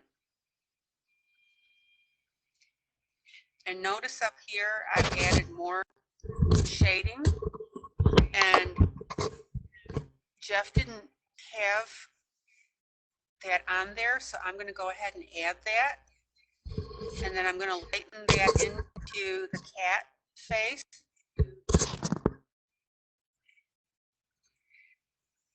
And then we've got that edge. So see how I'm making that very dimensional? All right. Jeff, are you hearing? Okay. Yes. Suggestion came by that you do the feathers in turquoise. Okay, you got it. Is somebody want me to do the feathering turquoise? Yes, that was a suggestion. Helen Ellison suggested it. I love it. I love it. Keep the suggestions coming. The thing is that you make those suggestions and I'll make it work. These are they're also really good. Not so much challenges as how do you, part of what I do as an artist is when I work with colors is how do you make colors work in a composition, especially if you do something, random. What you'll notice about what I'm doing right now is that every color that I'm putting on, because I have this yellow sepia tone, there's a little bit of yellow showing through. That little bit of yellow helps harmonize all the colors. So in other words, if you think about it, every color has a little bit of yellow in it. And I can always put a little bit more yellow back in it. And that yellow makes the colors have a harmony, what they call unity. They will hold together more because every color has a little bit of yellow in it. Yeah. Part of what I like to do is share what's going on in my mind. Please, nobody I don't want to confuse anybody or overwhelm anybody. I'm kind of sharing with you what's going through my mind and why I make the decisions I do with my colors. Please do. That's why you're here, Jeff. That's exactly why you're here. So, without getting real scientific, as I really don't want to come across that way. I'm just a big kid. I'm just enjoying. I mean, these could easily be crayons as far as I'm concerned. Okay, so here we go. I'm going to get bold here. And so I'm going to use a blue-green as a base. Actually, you know what? I'm going to do something different because I'm going to use one of your techniques, ILene, because I really like that look. I'm going to start with the color pencil first. I'm going to do that because I want to, because of all the neat little shading and stuff in here. I'm going to go ahead. I'm going to go ahead and I'm going to lay. Let's see. I'm going to lay a foundation of green down. Am I centered? Am I staying centered? Yeah, you're fine. You're perfect. You're perfect. You're fine. Okay, so Dawn gave me the idea of putting a piece of tape on. So Dawn, I loved your idea of putting the tape. That actually helped me know kind of where I know. Can I say something too? Of Can I say course. something? You don't have to keep. You don't have to keep asking. Okay. I've, several times that I've been on, several people have said, I mean, when the you guys have said so many sweet things to me, and I really appreciate that. There's one comment that really has blessed me so much, and what I've heard people say is that, Jeff, you're so real. You're a real person. And I want to tell you that really blesses me a lot because I, we've all been through hard things in our lives. It's like we all have a history and stories and things and hardships, and some of us are going through hardships right now. And, you know, my wife, who's my best friend, she's suffered with depression her whole life, and her and I've had to kind of work through that together. And part of all the things that I've gone through in my life have taught me to just be real and be open and be honest. And these are just opportunities for me to kind of share with people I've never really met face to face and just be honest and real, because we're kind of sharing this life together. It's not a competition. It's not a comparison. It's just, I'm learning as I've gotten older, I'm learning to really, really appreciate all the wonderful people that God has brought in my life. And I'm very grateful for it. And all of you out there, you all are in that category. I'm grateful. ILene, you've just been such a blessing in my life already. And how long have we known each other? Like a few months? Yeah, a couple months, 3 months maybe. You know? So part of part of me being real is just I've been through a lot in my life, and I just don't want to try to be somebody I'm not. I guess that's kind of maybe a way to put it. So, okay, you see it? I got the blue green down. Okay. Now I'm going to try, let's see what, I'm just going to do a test because I don't know what this is going to do. Actually, no, I like this. So I'm going to just do a little bit of, ooh, I like that. I'm going to do a little bit of marker in there, just a little bit. One of the comments that came up is we are too old to pretend anymore. What's that? We are too old to pretend anymore. Well, yeah, if some of you have seen the videos of me dancing in the going buying groceries, buying groceries can be one of them. I mean, the reason why I buy groceries is because my wife has done it for so many years. She's like, I told her, I said, you know what, let me buy groceries now. And because it's just one of those things like doing laundry or scooping litter boxes, or it's just kind of things you do as a grown up, right? But there's a point when you reach an age where you just don't care what people think. And it's not like I'm trying to make people dislike me. It's just I realize it's just not about what people think about me anymore.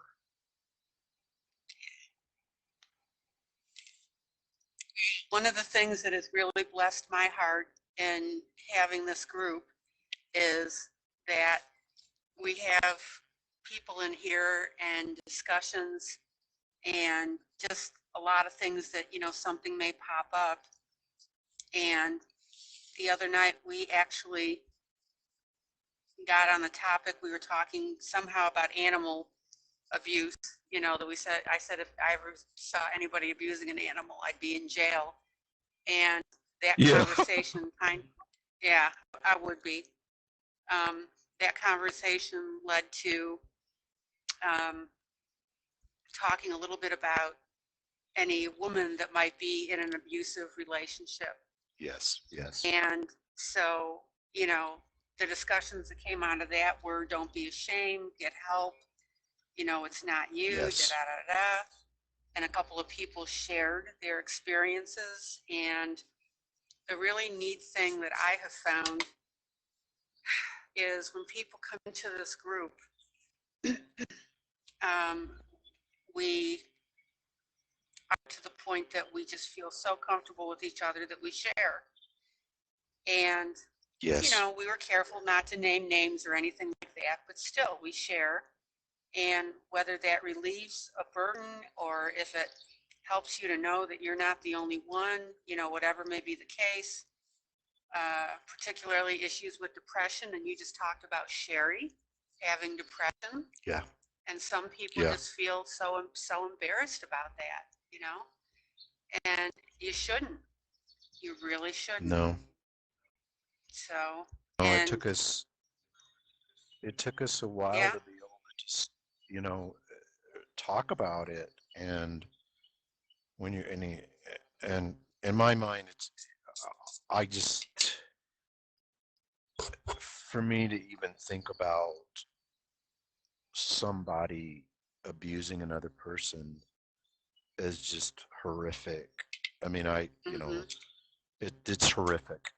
But the thing is that the person who's doing the abusing, chances are they've been abused in their life growing up, or they've been abused by their parents or whatever, and they're putting on this thing. But unfortunately, you know, we get caught up.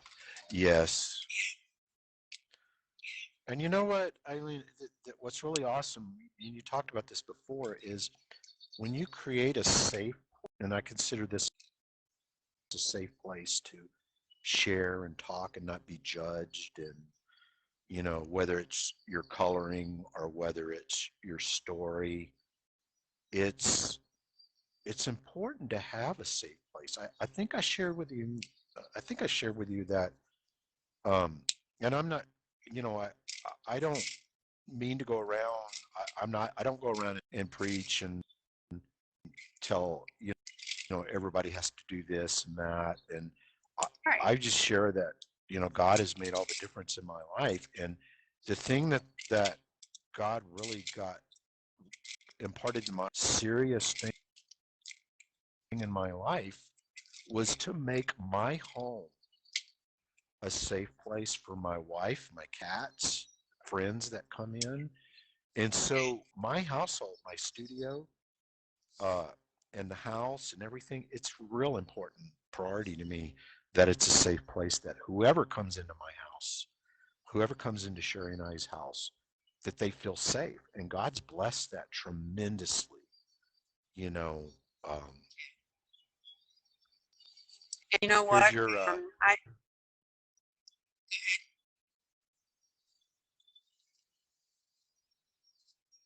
to say? Oh, no, go ahead.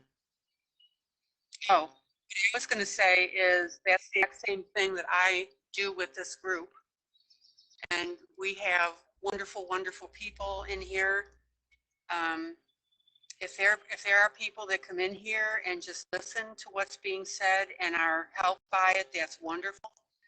If people come in here and watch the coloring and listen to the music and feel, you know, happy and rested and comfortable, and which I get comments like that all the time, that, so, you know, God and I have had a discussion, or a discussion about this group, and the success of it is going to, I told him, I said, if you agree with this and want me to continue on with it, just please bless it. And there are just some fantastic things that are coming up. So, yeah, that's so cool. Okay. Well, you know, it's a very important part of my life every day. It helps bring me joy and keeps me focused, keeps me accountable. Okay, so here's another quiz. Here's another quiz, you guys. Okay, I got a blue-green feather. Okay, I have a blue-green feather. So here's the color wheel. Here's blue-green right here. And in the shadows of that, I'm going to go across the color wheel. And then there's red-orange. So now I have a red-orange colored pencil. I see it just seems weird to do this, but this is the way that color theory works, is I'm going to go here just slightly. Here, I'll pull it up to the camera so you can see it better. I'm going to go in slightly, and I'm just going to add a little bit of this red-orange, ever so slightly. Go to your here. Go to your left.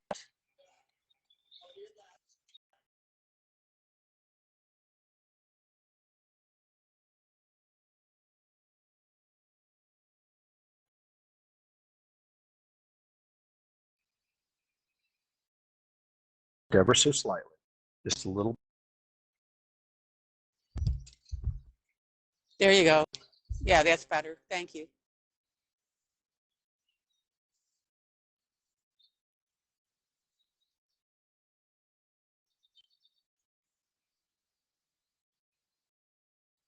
So really what you're saying, everybody should have a color.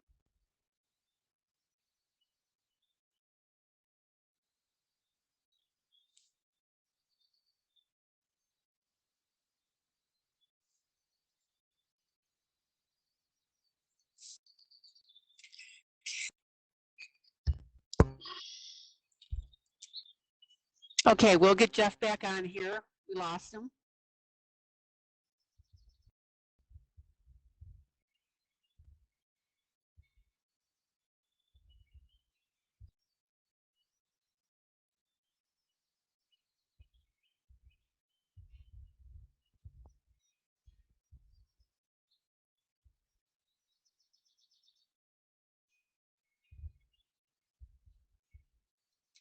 All right, we'll get him back on.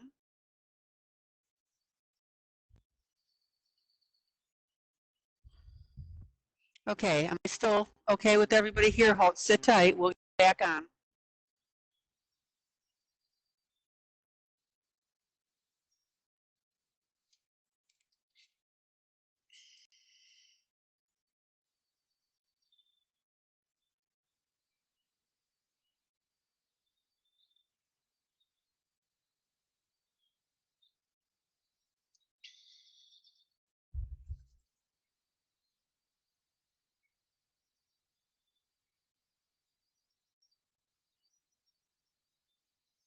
All right, he will be on shortly.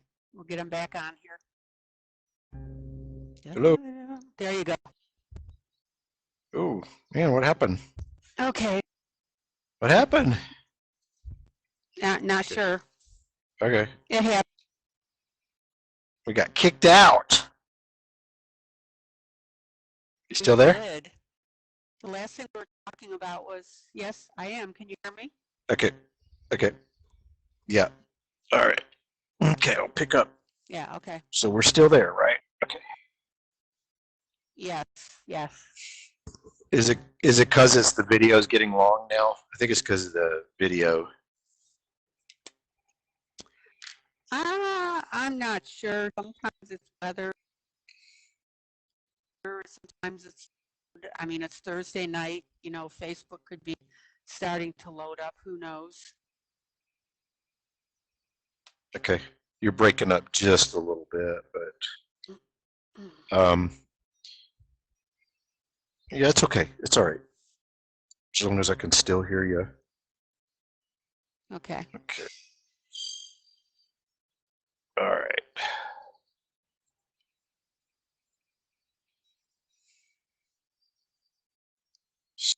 So I'm going to go, I think I'm going to make, I love this blue-green. I think I'm going to make my eyes blue-green. You still with me? I am. I'm here. Okay. Okay. Okay.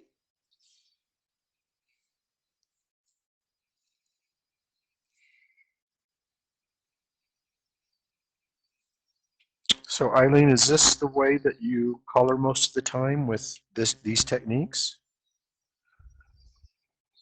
I color with whatever technique that comes to mind. As I'm learning okay. things, I'll incorporate that as well. I've picked up Okay. oil pastels, for example. So yeah, I just go with the flow. Okay.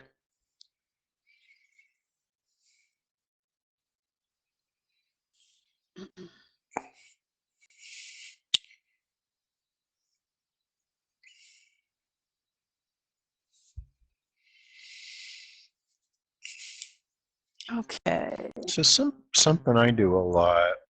That's something I do a lot when I'm working is I'll I'll do tests like you'll notice I'll take a color and just kind of touch it on there and I go, oh, I don't like that. You know, it's like I test it a little bit before I commit. Yeah. Just to see what it looks like.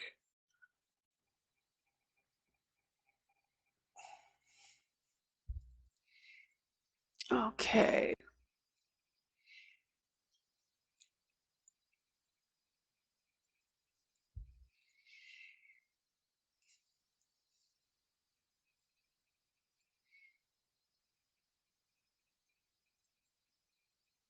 So Julie Claywell wanted to know if you guys are still on Saturday. Oh, I'm sorry you're breaking up. I think I'm only hearing like every other word. Oh, Julie wanted to know if you guys were still on for Saturday. Oh yeah, yes, absolutely. Yep. Okay. Yep. Saturday is our. Um, am I breaking up when I talk? No, you're clear. You're clear. Okay. Yes. So No, you Saturday, are what clear. Julie's referring to is Saturday. Okay. Saturday is so I have a Patreon page, and Julie is one of my patrons, and that is it's I have a group of people who follow me and support me monthly, and then I give them a free coloring page every month, and then sometimes I give discounts in my Etsy store, and once a month I do for the patrons that are doing the $10 a month. They're part of the what we call the Coffee with Kitties broadcast that I do once a month, and it's basically I just bring everybody into the studio and share what I've been working on and share techniques and talk about life, and it's yeah. So I do that every month. Cool. And it's a way for me, kind of like this, to connect with the, people that are interested in my work, and so yeah, that's what Julie's referring to. Yeah. And the other thing about on, oh, I just started to say I ended up going on Ko-fi or Coffee, where people can donate as well if they want to donate $1 or $2. So yeah, because Patreon was a little bit over what I needed. Yes. And since I'm on, it's there's a lot. Every night.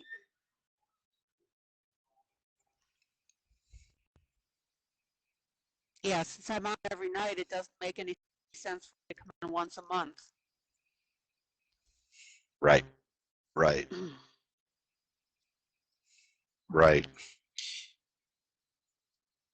Well, the other thing is I have a lot of friends that I've known for a long time that don't necessarily color, but they've wanted to support me and help me continue to to develop my art career. And so I have some of my patrons or those friends that I've known for a long time that just want to really be supportive. Yeah.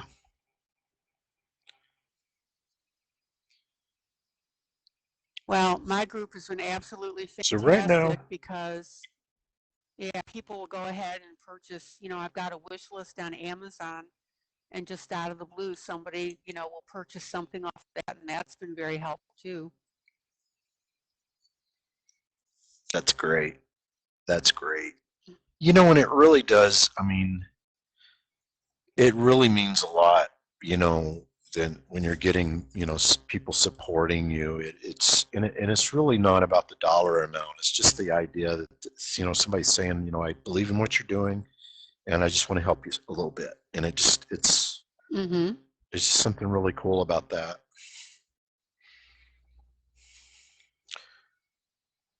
Now what you'll notice that I'm trying to, oh, I just looked at your feather. That looks beautiful. So tell me what you're doing there. I'm just looking at the cool shading and stuff you're doing there. Yeah, I went ahead and I colored the whole thing. I did a gold background, and then I added some brown on there on top. Love it. I didn't Love it. Love it. complementary color really. And then I did the black center on that because when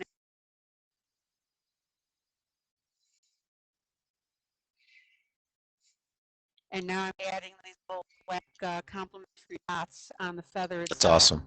Looks good. Looks really good. I like that look. That's really nice.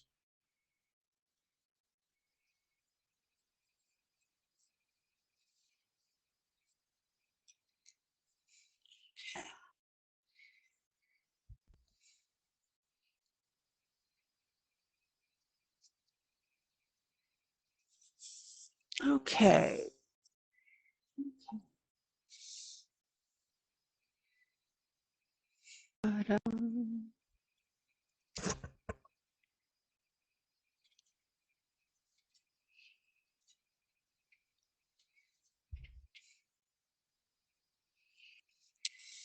Jeff, I'm going to do this.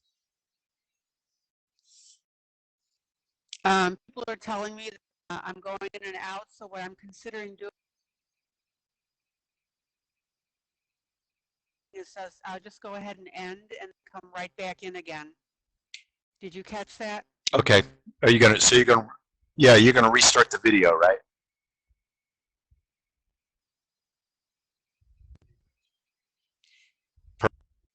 I'm going to reach back in. Jeff and I are still working. I'm going to end and then come back in, and that should clear up a lot of these issues. Okay, guys, back in a few minutes, very shortly. All right, come back in. Hey guys, ILene Vick here with Teaching About Coloring with ILene Vick. I had to restart the video. So we are still live with Jeff Haynie. He will be coming back in shortly.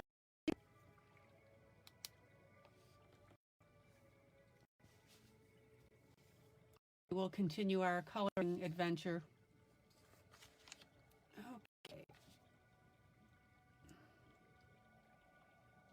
So we'll get everybody back in here. Hi, Julie. Welcome back.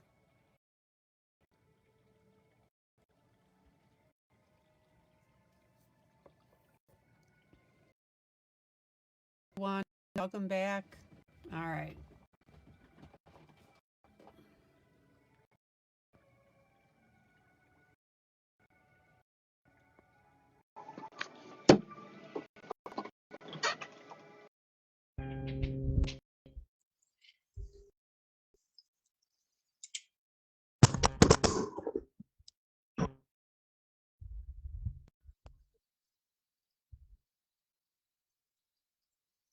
Welcome back, everybody.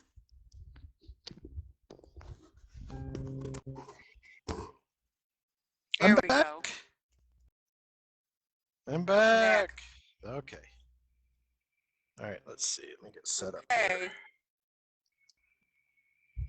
Okay, we're back. All right. Sorry about the why. I got to get set up here. There we go.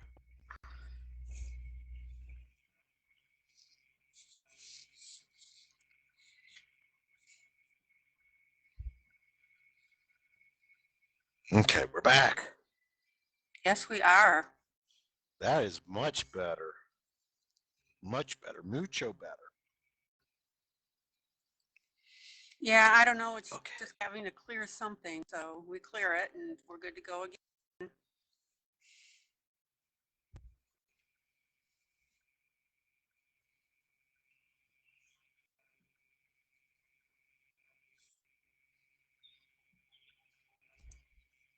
When did you start coloring? When did you really get started in coloring? I've been doing it probably, I think, like 8 or 9 years now.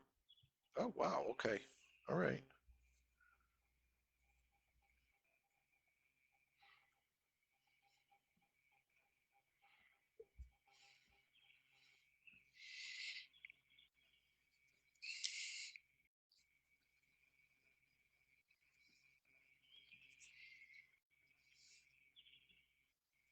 Okay, let's see here.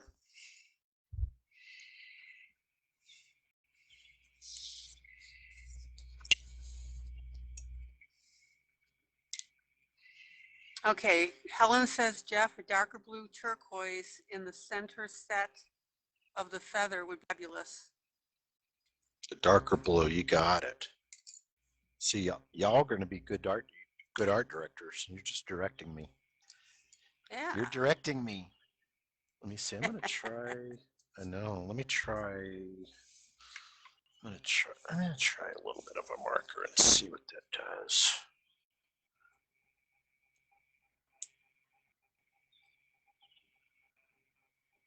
Yeah, it just didn't get dark enough. Let me try darker. Yeah, here we go. That'll work.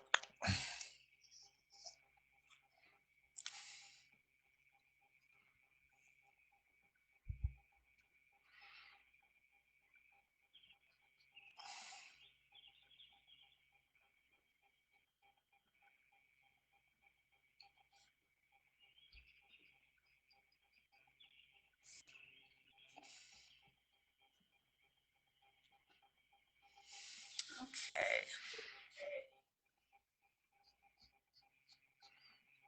Yeah, I think what I might do is start having longer sessions like this is maybe take a break halfway through and then come back on. Yeah, that probably would be good. And I think it's because the way that this Facebook Live works is it's recording the video, and that file keeps getting bigger and bigger and bigger and bigger. Yeah. And it starts to break up, which is why when you flush it out and start again, it's so I don't know if I told you this or not, but my biggest art collector in Seattle, Washington, I have a really sweet couple that actually we got our cat Corby from.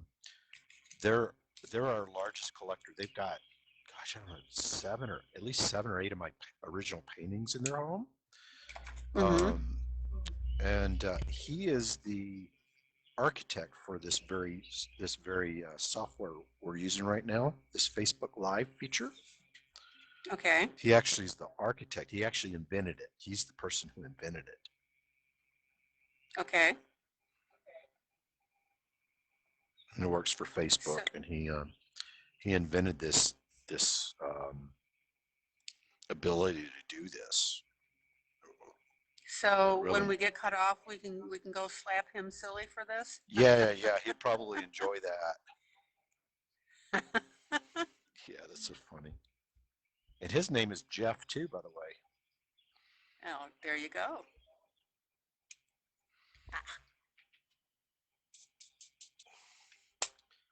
So that was a great idea to do the darker. I'm actually just kind of adding a little contrast, doing a little darker on the edge of the feather. This darker blue-green. Yeah, I think you need to pump up that feather a little. Yeah, yeah.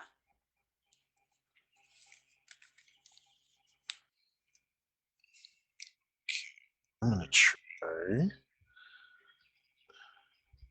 So how do you feel since you've been coloring this now? How does it feel to you? Feels just like it just feels like I'm painting. I love it. It feels just like I'm painting.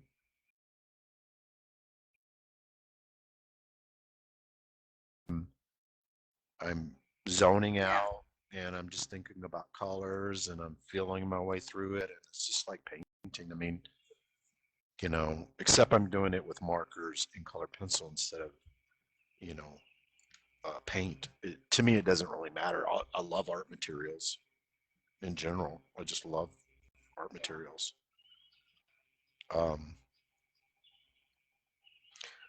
So one thing I do in my paintings that we've done a little bit here, like you done in your hat, in the hat, is these little areas where we actually add a lighter color back into it.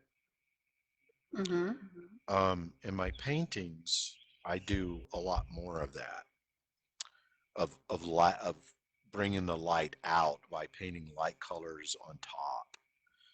But in order to do that, you have to have a darker tone. And since when you're coloring like this, you pretty much you have a light background that you're darkening and darkening. And so it's hard to do the white out of it unless you're using a heavy white or something. Mm-hmm. I mean, you can see a little bit of it here on the face, right around here where I did a little bit of white, but it doesn't show up that well. Sandra Shelley wanted to know if you were going to add a little bit of orange to the feather. That is a brilliant idea. And actually, and Helen wanted to know, Helen wanted to know if you were going to add white Posca pen ink on the center for highlighting.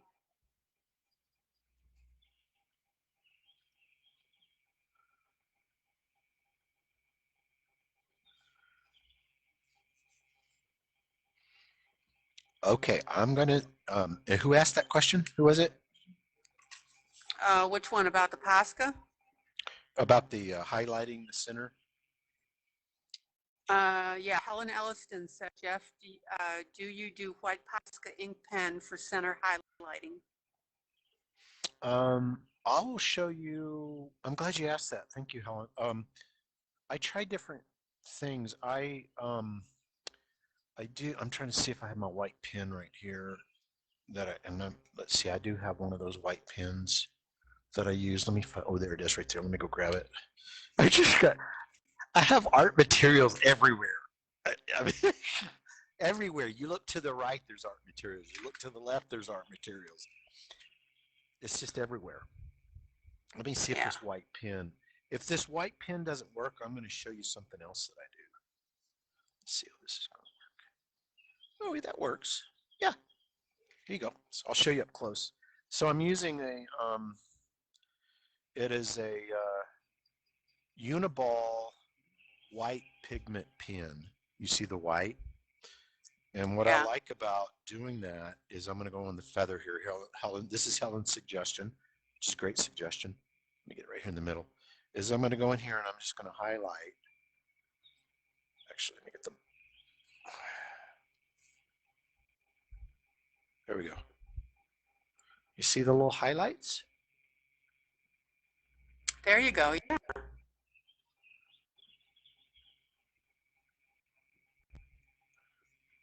I tell you the other thing the pen's easiest, but the other thing that I use, and since we're playing here and trying different materials, I'm going to show you a different material that I love to use.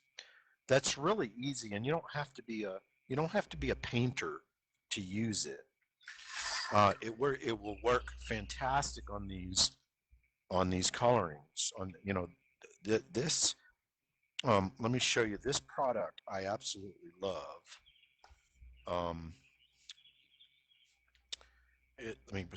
This is acrylic paint, but it's a fluid acrylic, and you can even get one that's even more fluid than this. This is kind of the mid-range.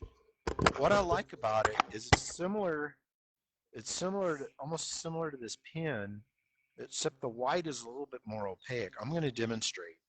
You can do little highlights, and I would just say use it for little highlights and things when you really want it to pop. Because sometimes when you try to put white back into things, it just doesn't quite pop. It just doesn't have the pop. Like if I tried to do the white highlights on that with this color pencil, it just doesn't do it. But let me show you. I'm going to demonstrate with this what happens if you just use a little bit of this in a brush. So let me go grab my water. I'm going to show you. Okay.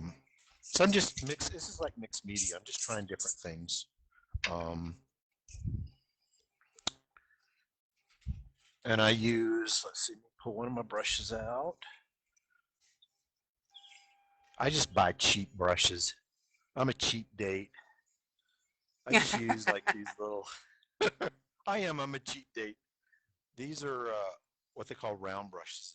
These are just like cheap. I got them for a pack for like $30 or something like that. But anyway, it's got a nice point on it. if you see. It's got a nice point.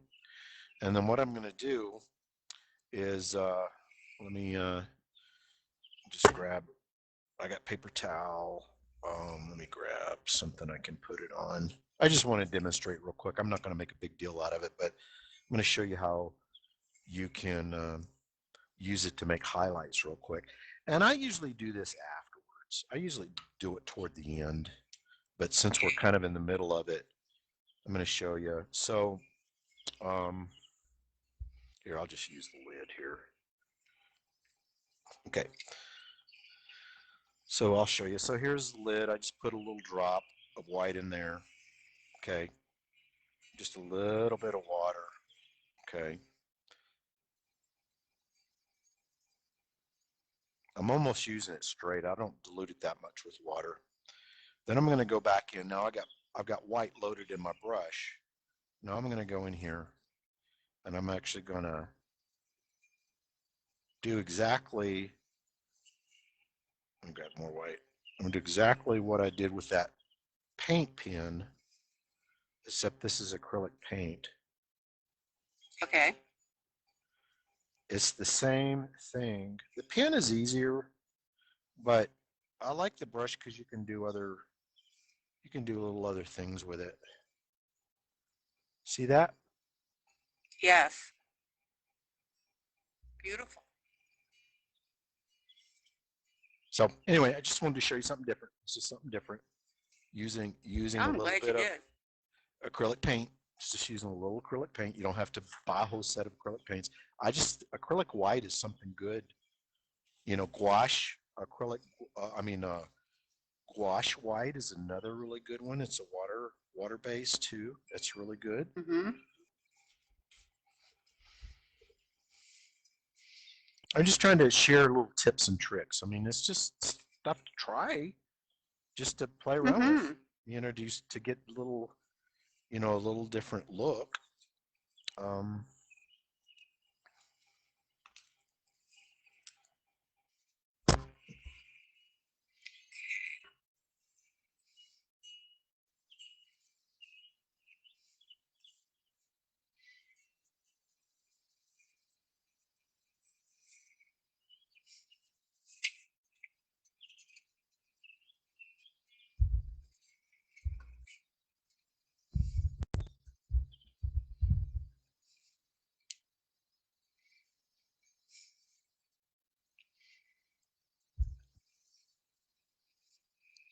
So Helen was also suggesting that if you ever want to make any whiskers, for example, you go ahead and cut off one single strand of paintbrush, drag it in the white paint, and then drag it on the picture to create a single whisper. Yeah. It's brilliant. That's brilliant. Love it. That's a great idea. That is a really good idea. I like that idea a lot. And it works equally well for feathers too. That's a great idea. Mm-hmm.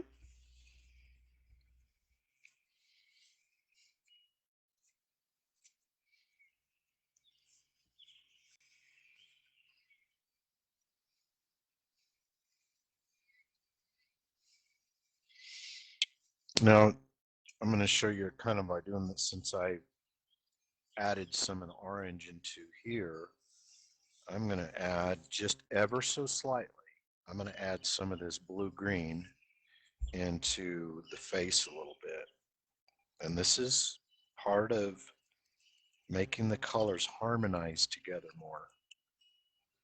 Is by, this was something I learned from an artist friend years ago.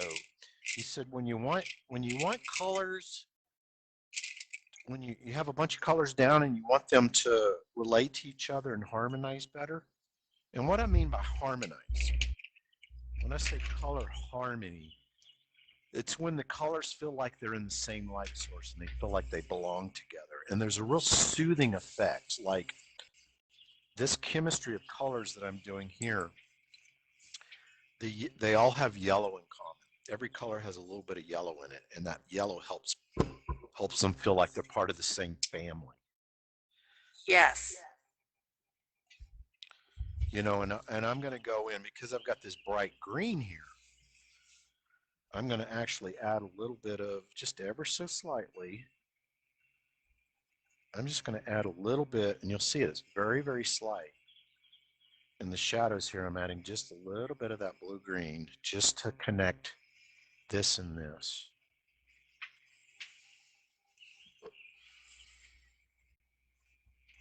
I see it, yeah. You guys are hearing all my fine artsy term. Color harmony is what this is called. Color harmony.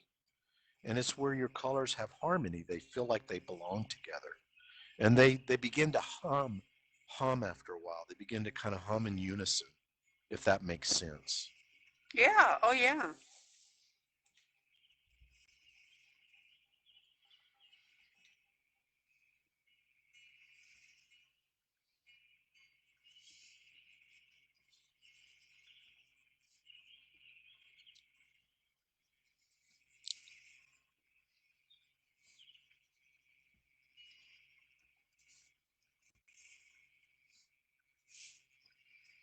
Boy, I'm loving these markers. These markers are really fun.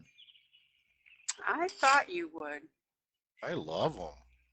I've never really used color markers before. I'm really enjoying these. Appreciate you sharing these with me. I'll probably do some of my concept work with these colors. Up till now, I've just used gray markers because it was really about ideas as opposed to the colors, but these got a really good feel to them.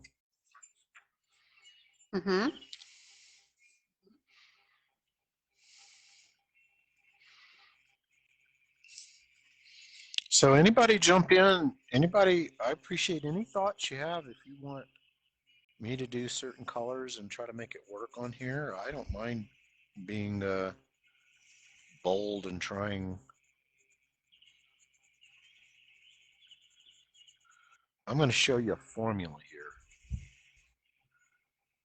Okay. I'm going to show you a little formula. Okay, this is I use it for jewels, and I use it for grapes. I'm going to show you a formula, you guys. You use it for eyes, and I'm going to sketch it out. I'll sketch it out with a pencil real quick so you get kind of the idea of what I'm thinking. So I'm going to sketch it out. So like, let's think of, sorry, this is my art teacher starting here. There you go. It's a formula.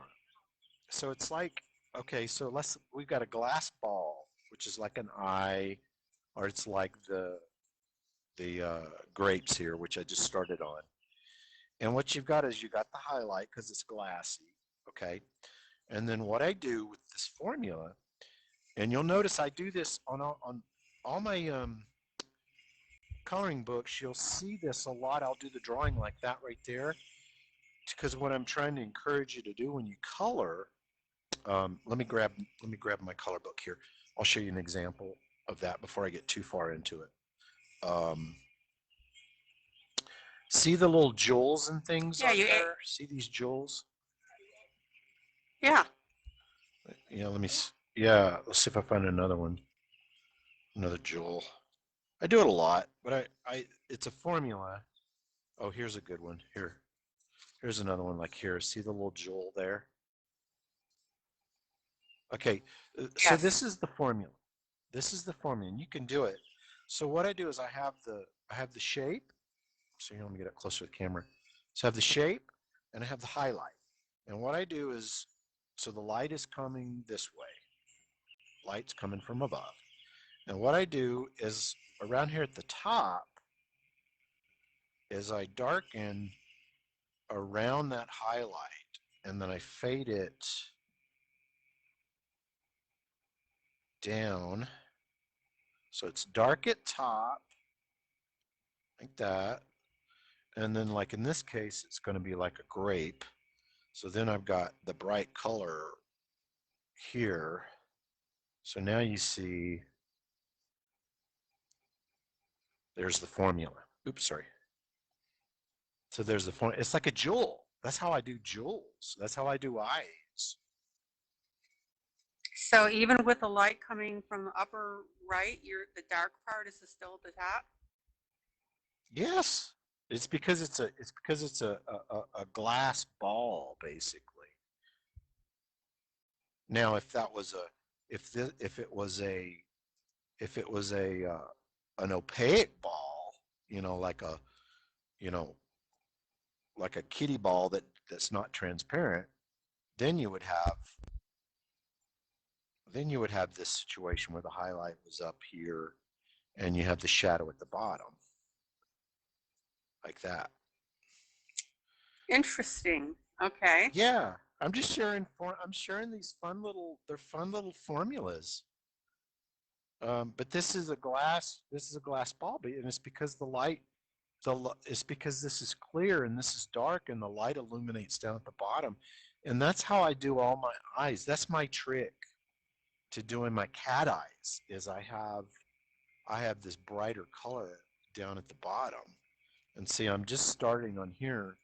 You'll see. I'll show you. I'll apply it to a grape, and I'll show you how that will work.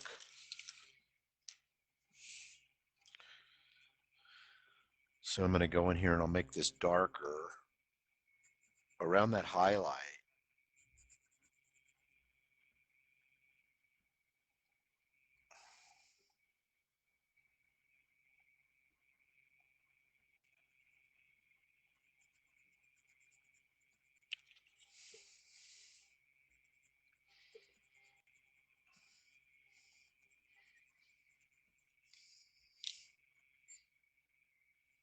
Does that make sense? Yeah, I mean, once you see it, that really does make sense. Here, I'll add a little bit more pink here when I add the pink down on it. Look at that one. Oh yeah. See? Well, you know, part of what we do, and I know this is getting a little deeper, but huh? What it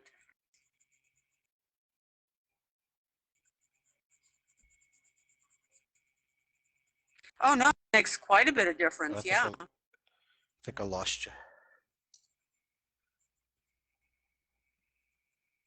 I said it makes quite a bit of difference.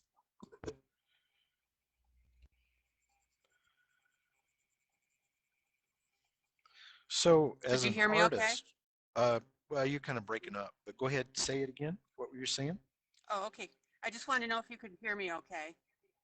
Yeah, I can now. I can now.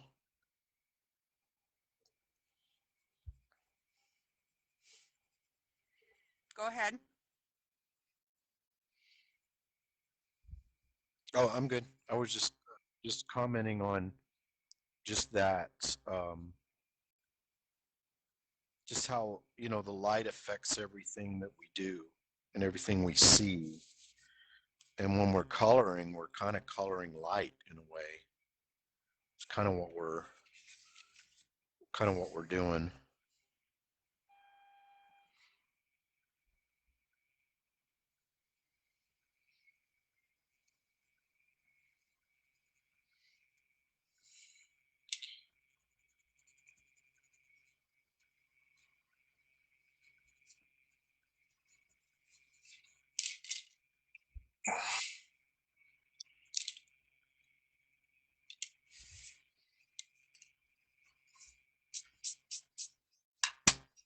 Oh, you are cruel. So I'm taking a little, sorry. I'd like to share. I mean, this is what I'm doing at the moment. I'm taking just a very quick break and then, oh, look at this. I love these little sayings. It says, throw kindness around like confetti. That's awesome. I love it. What a great saying. Oh. Isn't that great? I like it. Yes. Okay. Sorry. I didn't mean to interrupt. I didn't mean to distract you with chocolate. Yeah. Oh my goodness. Okay. Good stuff, huh? It is. It's really good stuff. Okay, Jeff, we are at 3 hours right now. We are? We are. Okay. And what I would suggest is, well, first of all, go ahead and turn your piece so that we can see now how it looks. And we can see a side by side. Okay. Okay.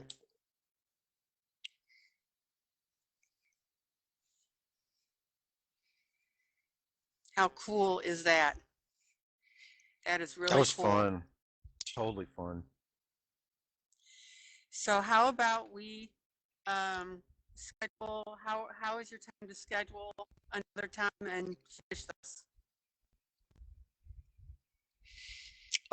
Let's ILene, let's take it offline and talk about maybe what would work best the next, next time, next session or whatever. That way we can kind of, I can look at, I have my calendar behind me, but yeah, we can do it. Let's do another session. And, we talked a lot and stuff and in another session, I can finish this pretty easy. Okay. Okay. All right, we'll figure out a schedule that works for everybody, and we'll plan and do another event with this because everybody loved it. Oh, good. It was fun. This was great. I mean, to be able to kind of share and stuff and talk about life and colors and coloring and I appreciate the, especially these techniques. This is a really neat technique that you showed me. And let's pick it up again. Okay, sounds good. All right, guys. Well, thank you so much. This is Jeff Haynie, and he is the coloring book artist, and we had him coming in tonight, and we are absolutely delighted that he could do that. And we will have him come back on a part 2 and we'll finish up the rest of this because this is the main portion.